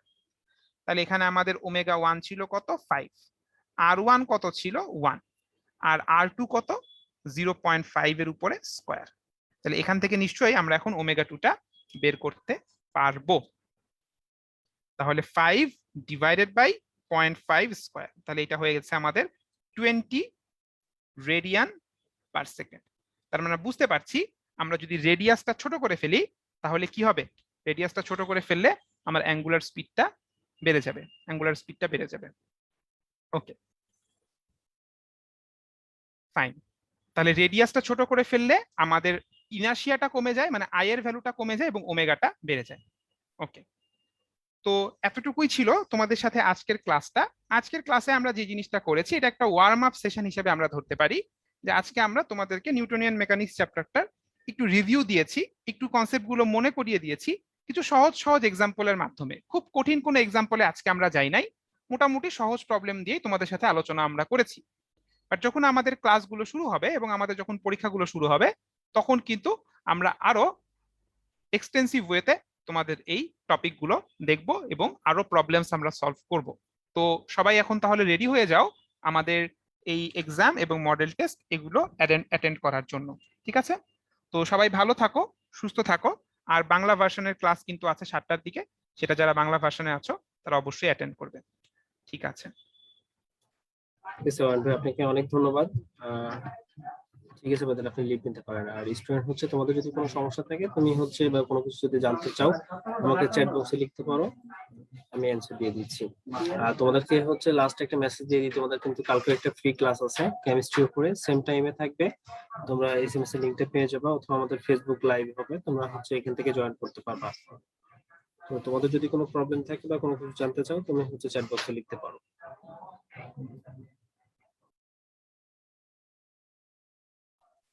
আচ্ছা, আশা করছি যে তোমাদের কাছ থেকে আমি যেহেতু কোনো কোশ্চেন পাচ্ছি না, তোমাদের কোনো কোশ্চেন নাই, আর যদিও এরপরে কোনো কোশ্চেন থেকে আমাদের হেল্পলাইন নাম্বারে যোগাযোগ করতে পারো।